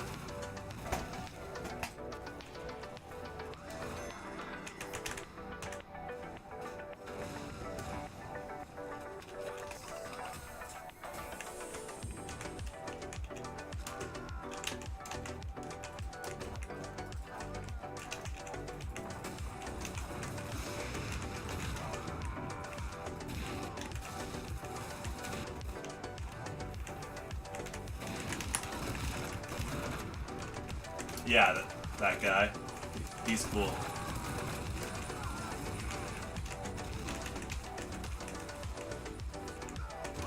The one that's very defensive oriented, and he works off of like mountains and stuff.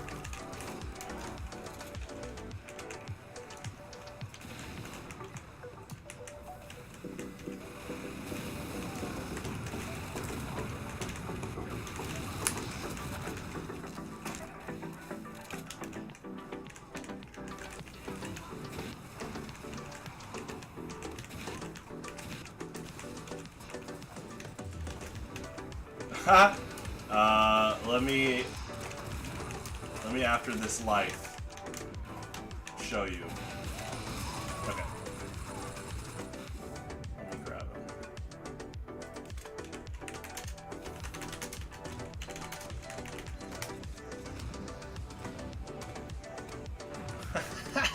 him. I got actual pictures of mountains. Hold on.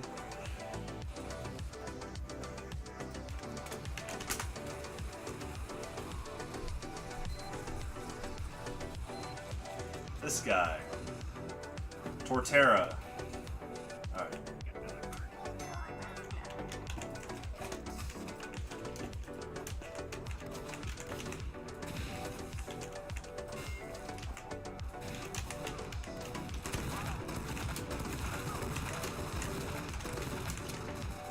It would have to be like, no, please let me play Fractured Day Split the Sky. The guy will rip me from my apartment if I don't play him. I literally like cannot pay rent unless I pay Fractured Day Split the Sky. My life is on the entire line. I have to play this guy. I'd be like, okay, I trust you.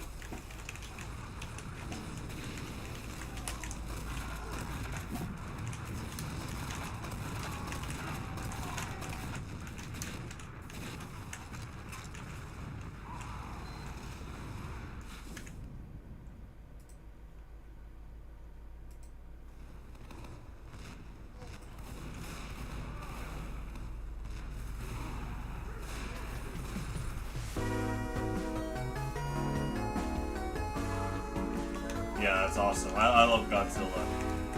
My favorite kaiju from Godzilla is Megalon. It's pretty cool too.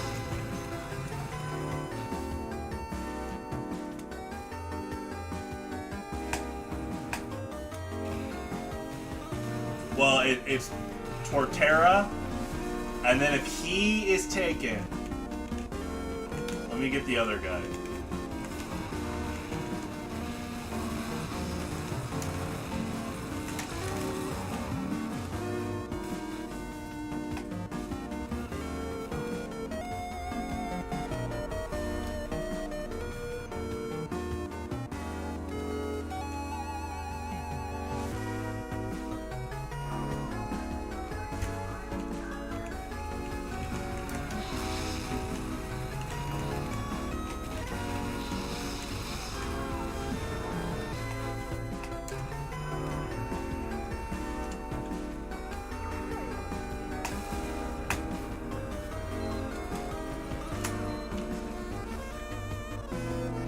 Let's grab the other guy.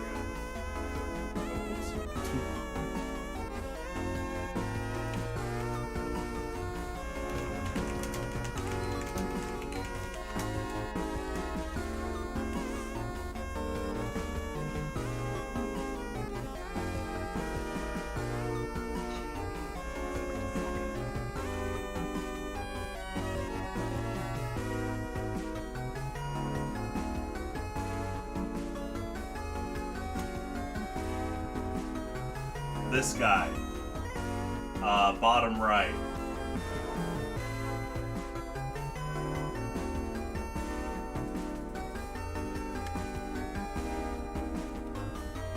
So that's this guy.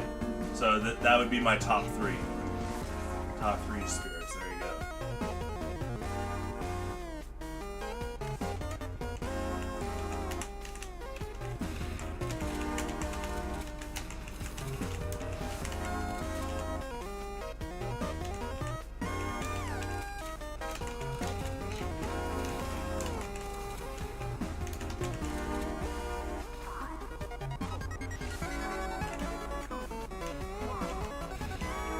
Oh, you got me, TRK. You're too knowledgeable. Alright, I'll get him after this life.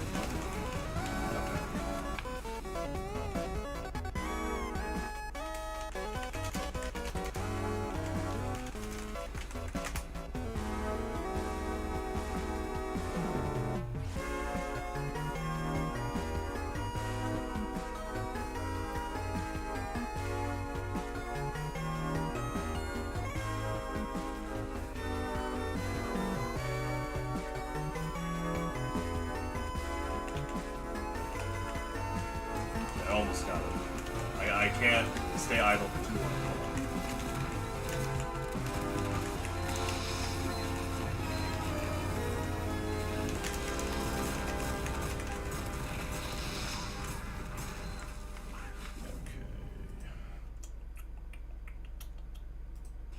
There's this guy.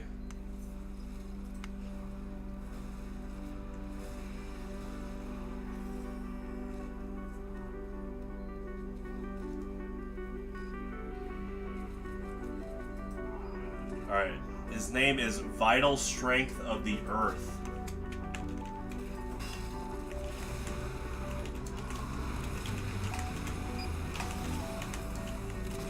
There's the top three for you.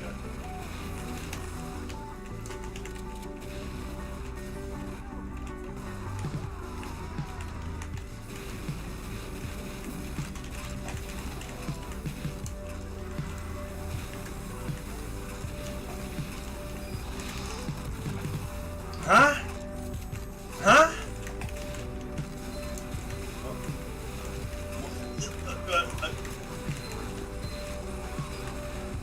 Huh?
definitely go for the one, Might Earth.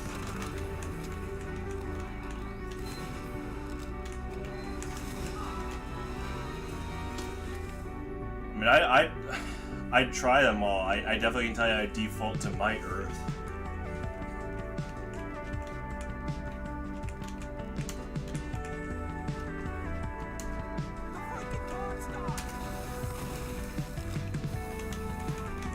I think you could have answered that question by looking at the bottom right, TRK.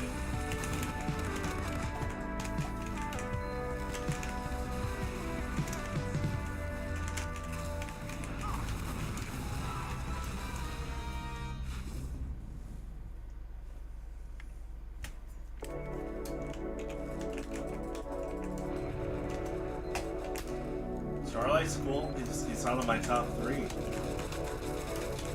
Like favorites.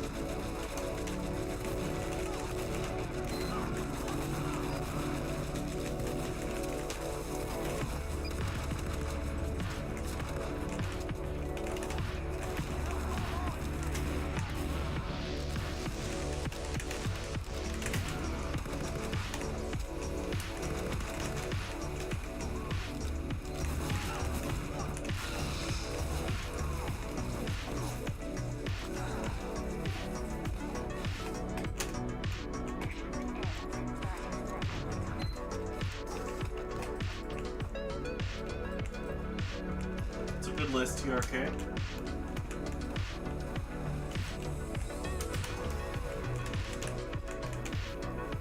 Have you ever done like random battles? Random Spirit Island? You and your friends just shuffle up?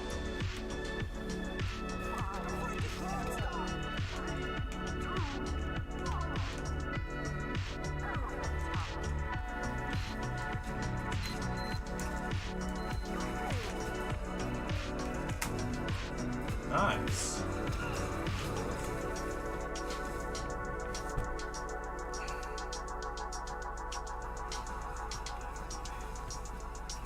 Yeah, same. It's just strangely every time I get Fractured Day Split the Sky. Talk about RNG.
Yeah, I know those guys are good. Down 4.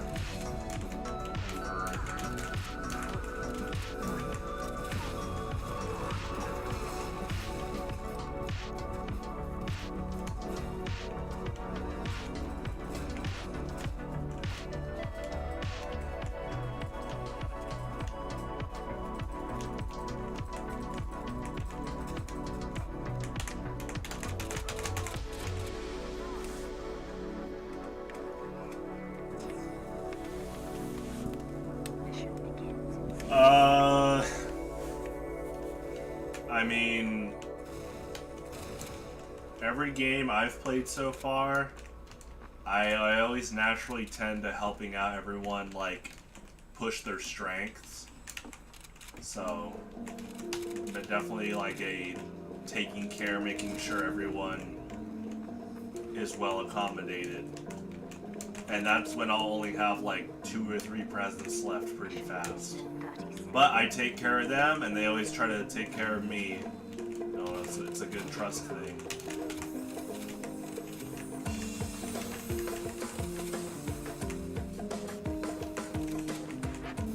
It's kind of like how you play Pyro in competitive TF2. The class I'm playing right now, his main play style is to protect the medic and the combo from like divers and people trying to kill him. And then once they pop Uber and racking kills, you're like nice, and then you go help out other people for a bit. I say that right as our medic gets sniped. That was a dead shot. Good. Have I played with adversaries? Whoa, TRK, we haven't played yet. How's that passport coming along?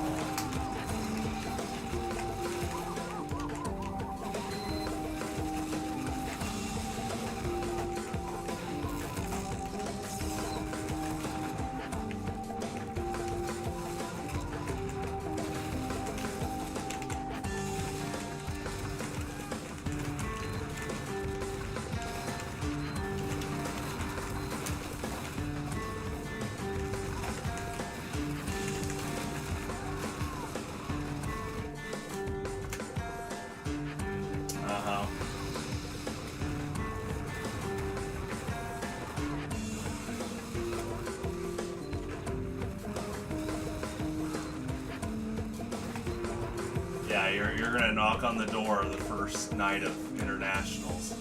Alex is gonna open. You're just gonna be like, we're like, yep, that's TRK.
Alright, we'll see how far you get when you try to order food at the Columbus restaurants.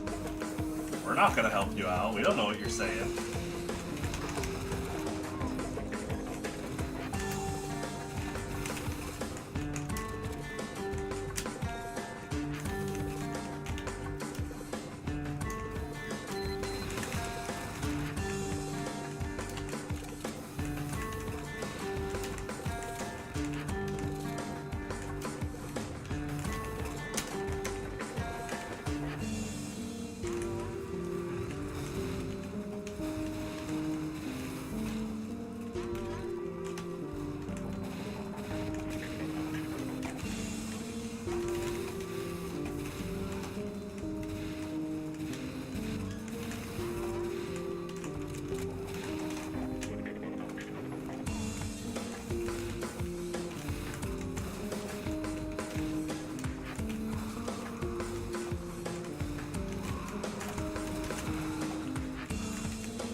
Yeah, a Coke.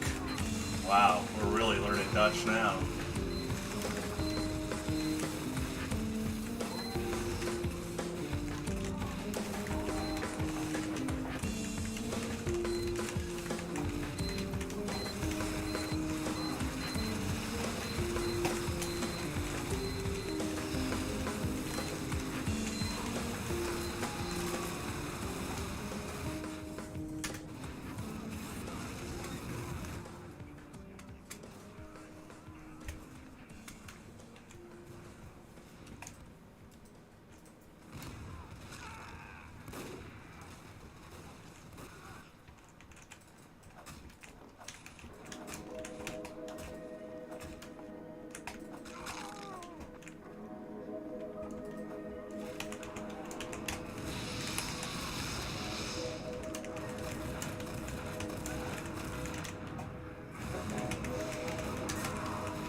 they get to heal and get ammo back when they're on the cart, but that's like more about a compensation because they're putting themselves on like the main objective that has like a big target on its back. It's more about, on average, the learning curve for defense is a little bit higher just naturally compared to offense and payload, because on offense, you know, it's pretty easy to understand to push the cart. Now, of course, there's learning curves like maintain control of the map and stuff, but for defense, it's all about holding choke points and looking at every angle of where they can attack and being patient. If you overextend on defense, your respawn time is a lot higher than on offense. So if you die, it's on average just punished a lot more. So you gotta be, on average, a lot more careful. Like, they just popped Uber. I'm gonna have to be careful with stalling it out with air blast, or in this case, they just counter Ubered. I'm gonna go after the team.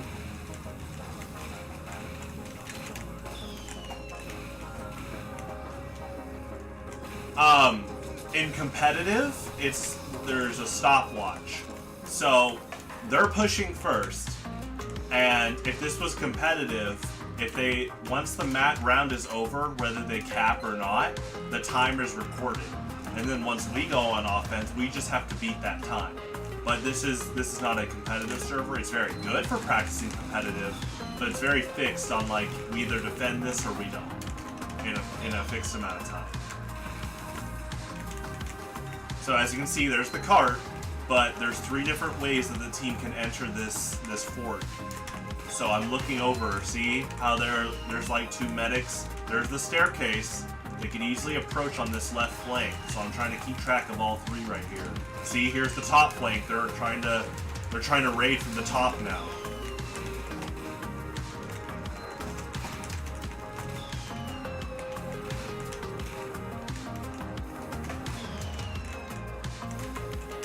So I'm shooting flares because it's basically like the equivalent of throwing out Will-O-Wisp in Showdown.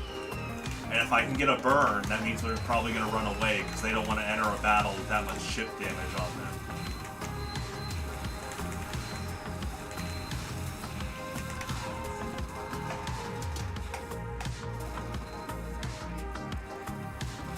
See, I still have 18 seconds until I respawn, so you got to be really careful when you're on defense, because it's going to just take a lot longer on average until you come back. Of course, our natural, you know, the compensation is that we're the ones holding the choke point. They have to approach our base on average, so.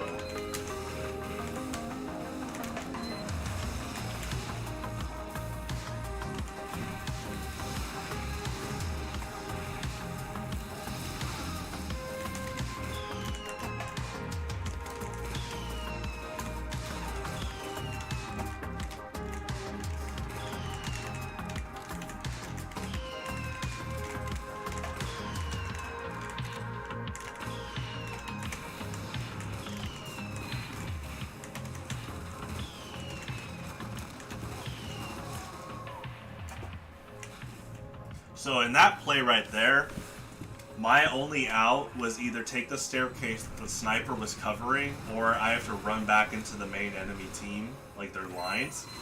And so what I did with my life is I tried to pester as much damage as possible. Because when you burn them, they're on average going to run towards a health pack. And we just, you know, our objective is to not have them push the cart for 5.5 minutes now. So I definitely was trying to play the most with that life, and now I've respawned and I'm back at the main base.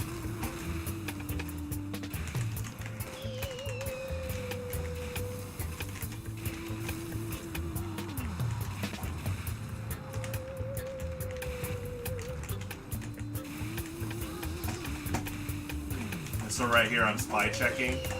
And that spy could have easily disabled these sentry guns, and then the enemy team could have pushed in. So yeah, Pyro is really big on like, he's like offensive support. Like his damage output is really strong mid-short range, but he has so many good like resources and abilities that can help protect other team members. He's basically like a bodyguard, which is really fun to play. It'd be like in chess, the medic is your queen piece, the king is obviously the objective. And so if you had a piece that was able to just bodyguard your queen, that's what the pyro is. Very strong to push when you realize that you can protect your queen chess piece, and then the queen chess piece just keeps promoting how strong they are. Yeah, I actually think TF2 is so well balanced with its classes that if you took one of the 9 classes out of the game, the entire like food chain and like matchup structure would just like crumble. It would be so imbalanced. That's how like well defined each class is, that if you take one out, all the checks and balances just start like going crazy, and it's awesome. You know, maybe I'll if people want to see it, I can share some of my competitive replays. In competitive, it's 9v9, one of each class, and you know, when you're playing competitive, there's definitely some like strategies that you're really pushing when you're coordinating a lot. So like I said, with Pyro, I'm protecting our medic and our combo, which is the heavy and demo man as well, because you want them to really push their strengths. And so me being able to protect them from like spies, snipers, and all these like diving classes is really good. There is a TF1, it's called Team Fortress Classic. The original Team Fortress is a mod of Quake.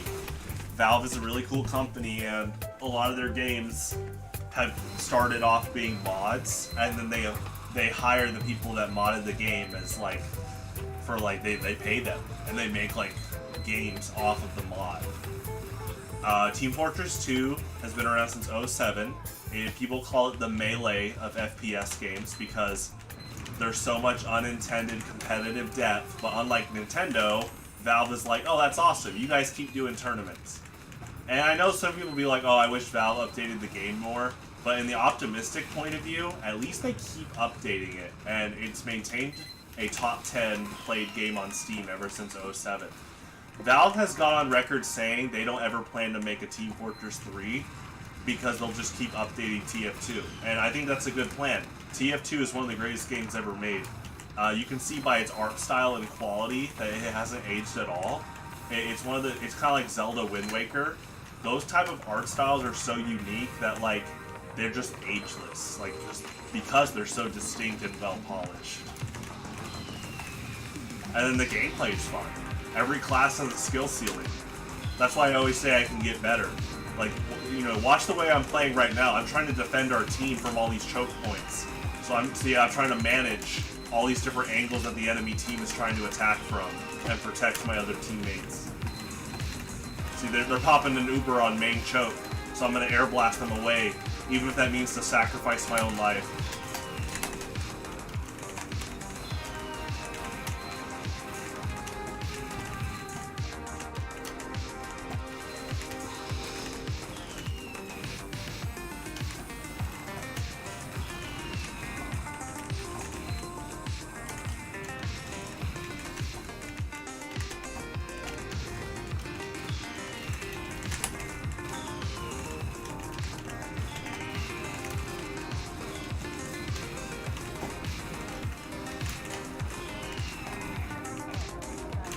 Alright, they got 30 seconds. They're definitely going to try to go for a push.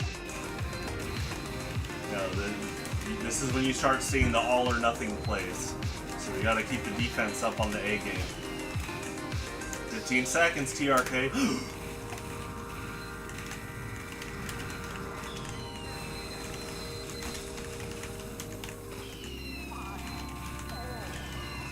Yeah, here they come. Main train and Uber on top. This is like in Spirit Islands when the deck starts stacking up. Okay, we got it.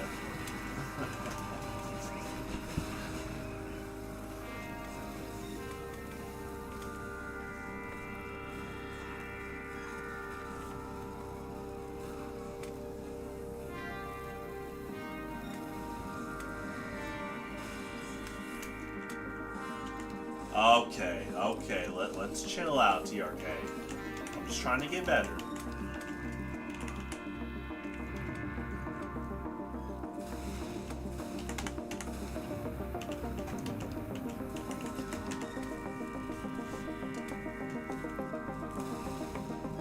So, I bought this for the first time today.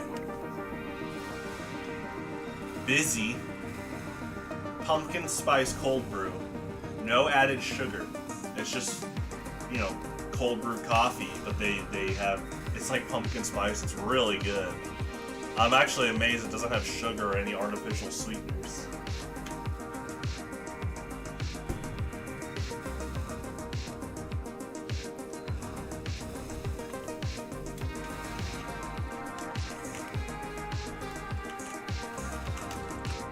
I definitely will buy this again. And I'm not even sponsored. Do you hear that? That's just a naturally good product.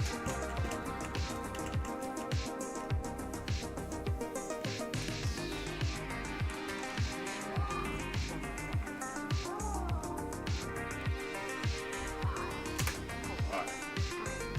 Got the marshmallows roasted too.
Sentry guns can. They have their own HP. There's 3 levels to a sentry gun. The level 1, it does like... Honestly, a very good equivalent is spikes in Pokemon. A level 1 is kind of like level 1 spikes. And then so on and so forth. Now, level 3, it's more like a level 1 sentry is spikes, but then a level 2 sentry is 3 layers of spikes. And a level 3 sentry is 3 layers of spikes with stealth rock, because it adds rockets. You can destroy them. You use the medic's uber charge, or you try to. They have blind spots, so as soldier, demo man, or like any class, you can try to poke them with a blind spot.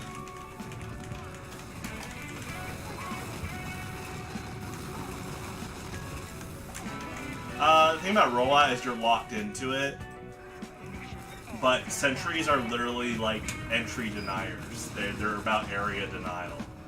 And so they have a limited range, but that range is really strong, even from level 1. But if the engineer gets enough time, he can upgrade it. It's like setting up entry hazards even more. And so as a Pyro, if I can protect it, I'm basically... Pyro sometimes is like the Dusknor that's like a bulky spin blocker.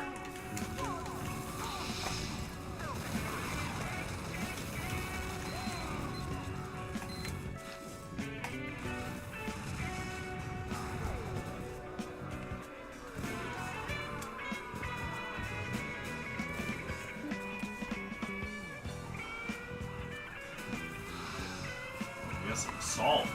John Cena 99? What's going on? This guy's angry. Just get better.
TRK knows his music.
See right there? I was Charizard and I walked into Stealth Rock, and then spikes that would hit a Charizard. But I made it out with my life.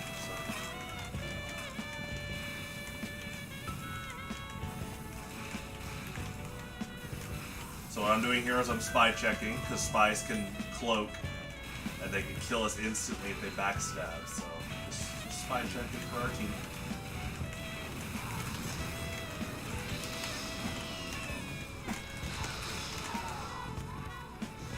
You know, spy checking, you know, for me too, you know. If you can detect a spy, you know, that's pretty good. Unless there's like some like 5D chess 10 steps ahead play where you purposely don't reveal the spy so that you ambush him later.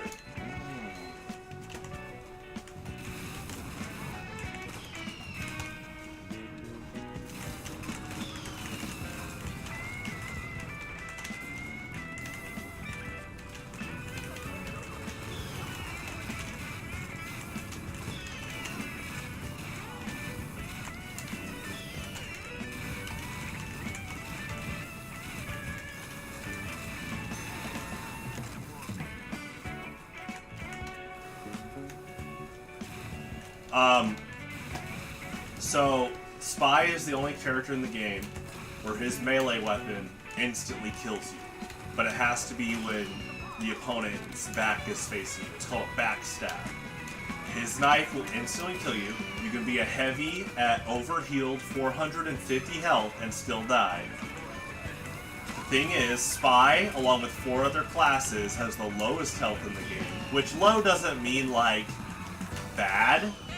It's technically the, like, close to average out of all 9 classes because 5 of the 9 classes all have 125. The thing with Spy is that once you backstab, you reveal your disguise and you're uncloaked. Spy's big thing is that he sabotages the opposing team from the inside out. That's why I'm spy checking right now. He could destroy us because he cloaks, runs past our lines, and starts trying to kill us from the inside out. But the risk is right after he fires his weapon or his knife, he reveals himself. And so the whole team can just like gang up on him. So really good spies are always keeping track of their escape routes. It's kind of like a spy movie. You know, James Bond gets revealed to the enemy. Now he's having to, you know, get to the chopper or like run into like an air vent or something. Like, I know Arnold Schwarzenegger said get to the chopper, but still, you know, he's got a James Bond and the spy both have to recognize their escape routes.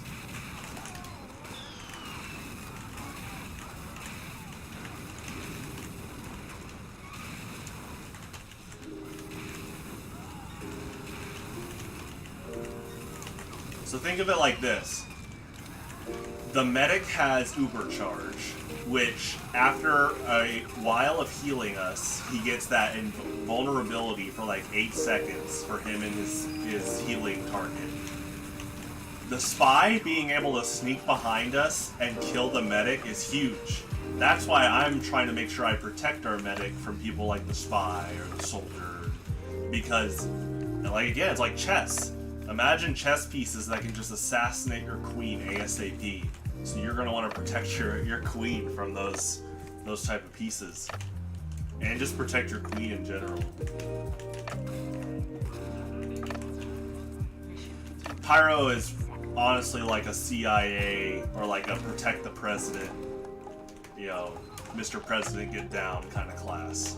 Which I enjoy playing. I like being, you know, the bodyguard and helping my teammates play to their strengths and not have to worry as much about looking, you know, watching their backs and watching all these like assassins trying to get them.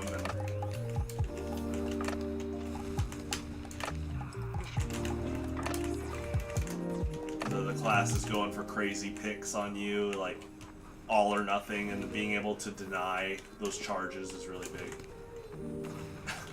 Okay, TRK. Oh boy.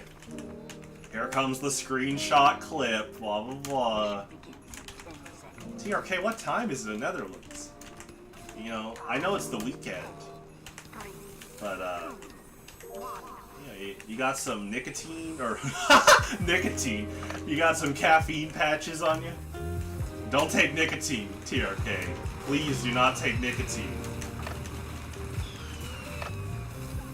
Okay, no need for the emo TRK. No, I'm actually worried about your health.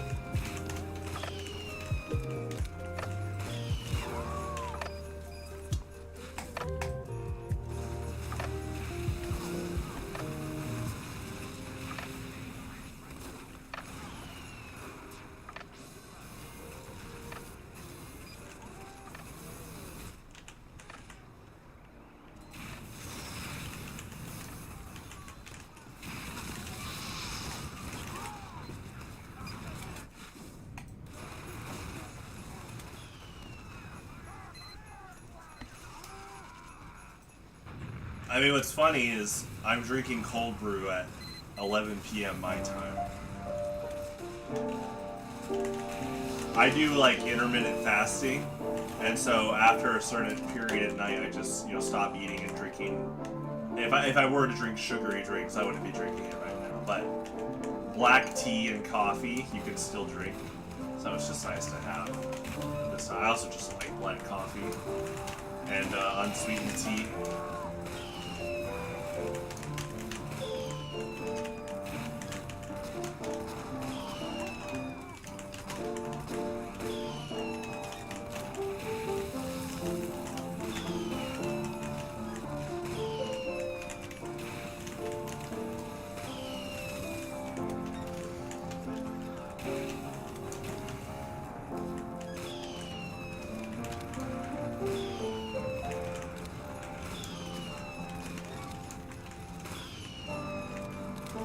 So this equivalent here is like when you open up in Showdown, and you can just keep throwing out Will-O-Wisp, and you're in a pretty safe position.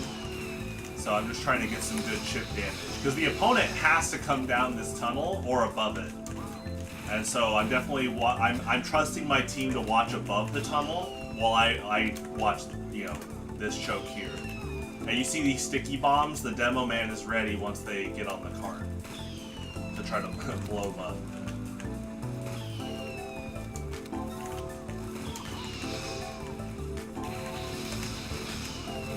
So see, this Pyro went down the tunnel, and he already took like 40 from the Will-O-Wisp.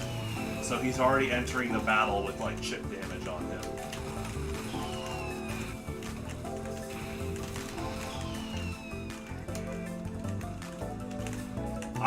So Lazzle is a fun Pokemon to use. I used her to get top 100 in Gen 8 NU last year. A lot of fun. I used the sub-toxic disable, like, overheat, or was it flamethrower? I'd have to go check, but it was a lot of fun. The thing I like about Salazzle, I love that ability she has, because it gets a lot of, like, defensive players out of their comfort zone, where they just depend on steel and poison types to deter away toxic. But the fact that you just, like, literally break through that wall of their typing and cause like a timer to activate is pretty crazy. It's pretty great.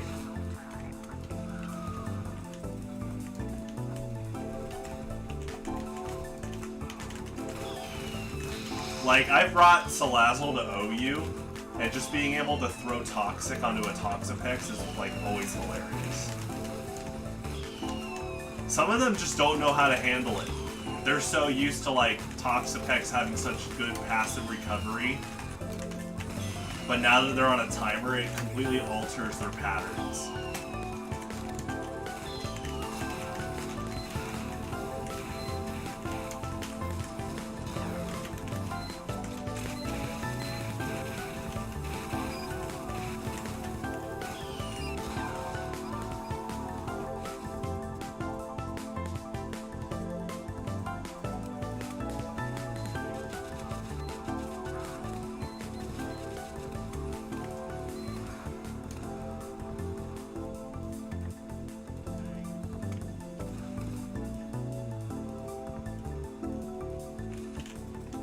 That is cool that Glamora knows Corrosion.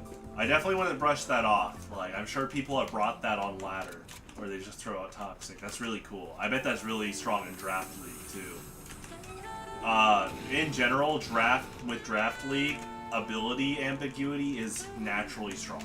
So Pokemon like Scrafty he has 3 really unique, strong abilities is insane. It can be really tough to prep against naturally.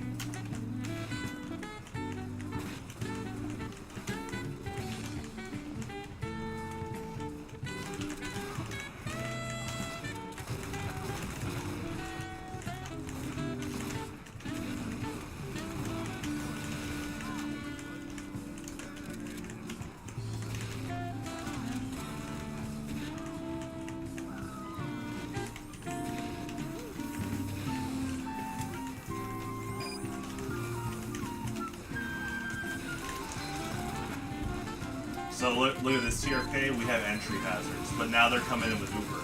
So I'm going to try to deny the Uber. I'm the spin blocker. Alright. Bulky does snore, you know, he did his job, got the paycheck, but he's sticking around. It's like, you guys are pretty cool. For what it seems, pretty cool guys. Hopefully no psychos, you know.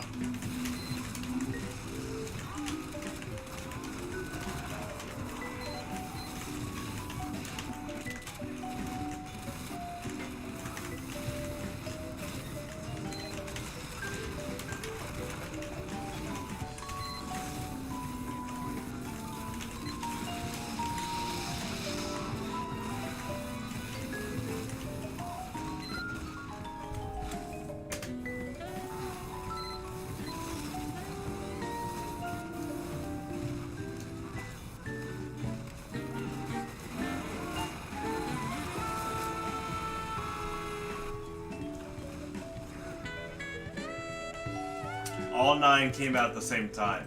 They were all in Team Fortress Classic. So Valve is like, yeah, let's keep all 9 of them, and they made new... These are the same classes, but in terms of like characters, they're new characters. So the Pyro in Team Fortress Classic is a different person. In the timeline, Team Fortress 2 obviously takes place later. So when they hired all these mercenaries, they're new people, but they're filling the same like mercenary roles, which is really cool. And the mercenaries in Team Fortress Classic, they play similar, but there are some differences between like the engineer in this game and the engineer in TFC.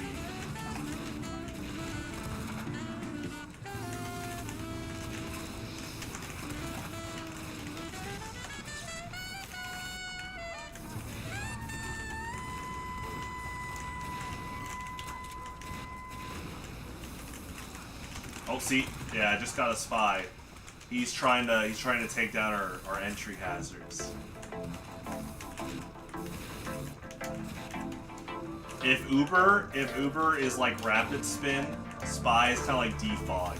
And so I'm trying to spin block while also doing like taunt or like shutting down defog from hitting that entry hazards. But see, look at this. This soldier's trying to poke the blind spot of the sentry. And so I'm air blasting it, I spend some ammo to reflect projectiles back. So, yeah, there's a lot of forms of trying to defend your teammates and, like, the entry hazards.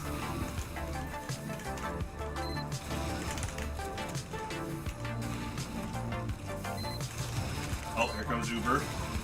So I will willingly sacrifice my life if I need to. Oh, but they just popped Uber, so I'm going to go after their team because I'm invulnerable. Okay, our medic stayed back. I kind of overextended, but I predicted that I was going to stay Uber. So. Oh, we have another Uber. So this is a great example of like the benefits of protecting your team, because they're able to build all these like really strong abilities and foundations for your defense. So me and this medic are waiting for them to push again, and then we'll pop a counter Uber. As long as the medic doesn't get picked, so that's my job to make sure this medic doesn't die.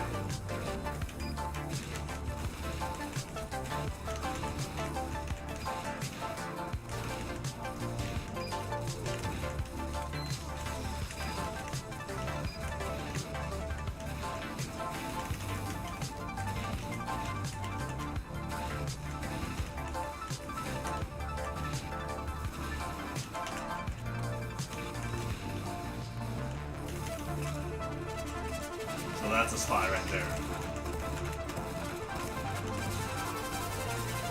One risk with spy is he has to disguise as someone that actually exists in the current game. So sometimes the spy will disguise as you, so you're just like, hey man.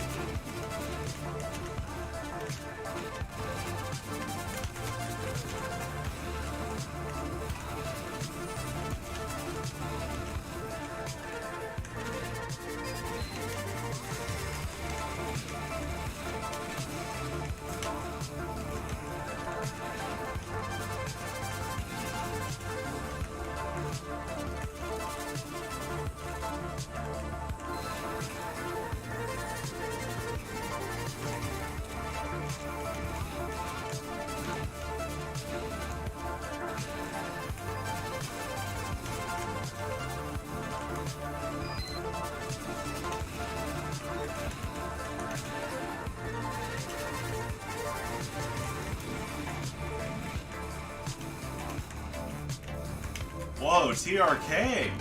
That's some character progression. See ya!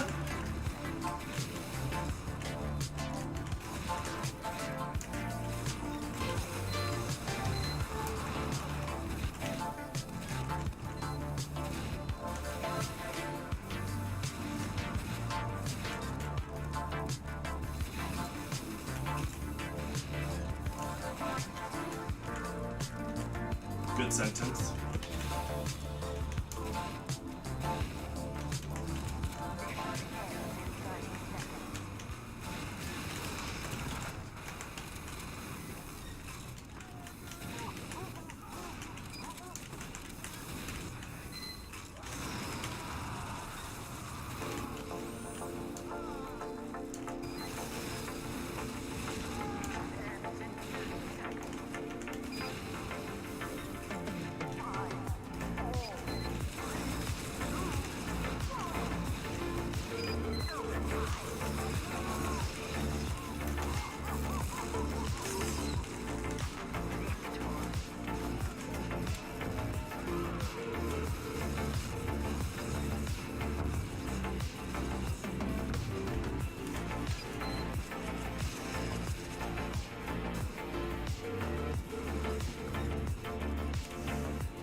tonight for me.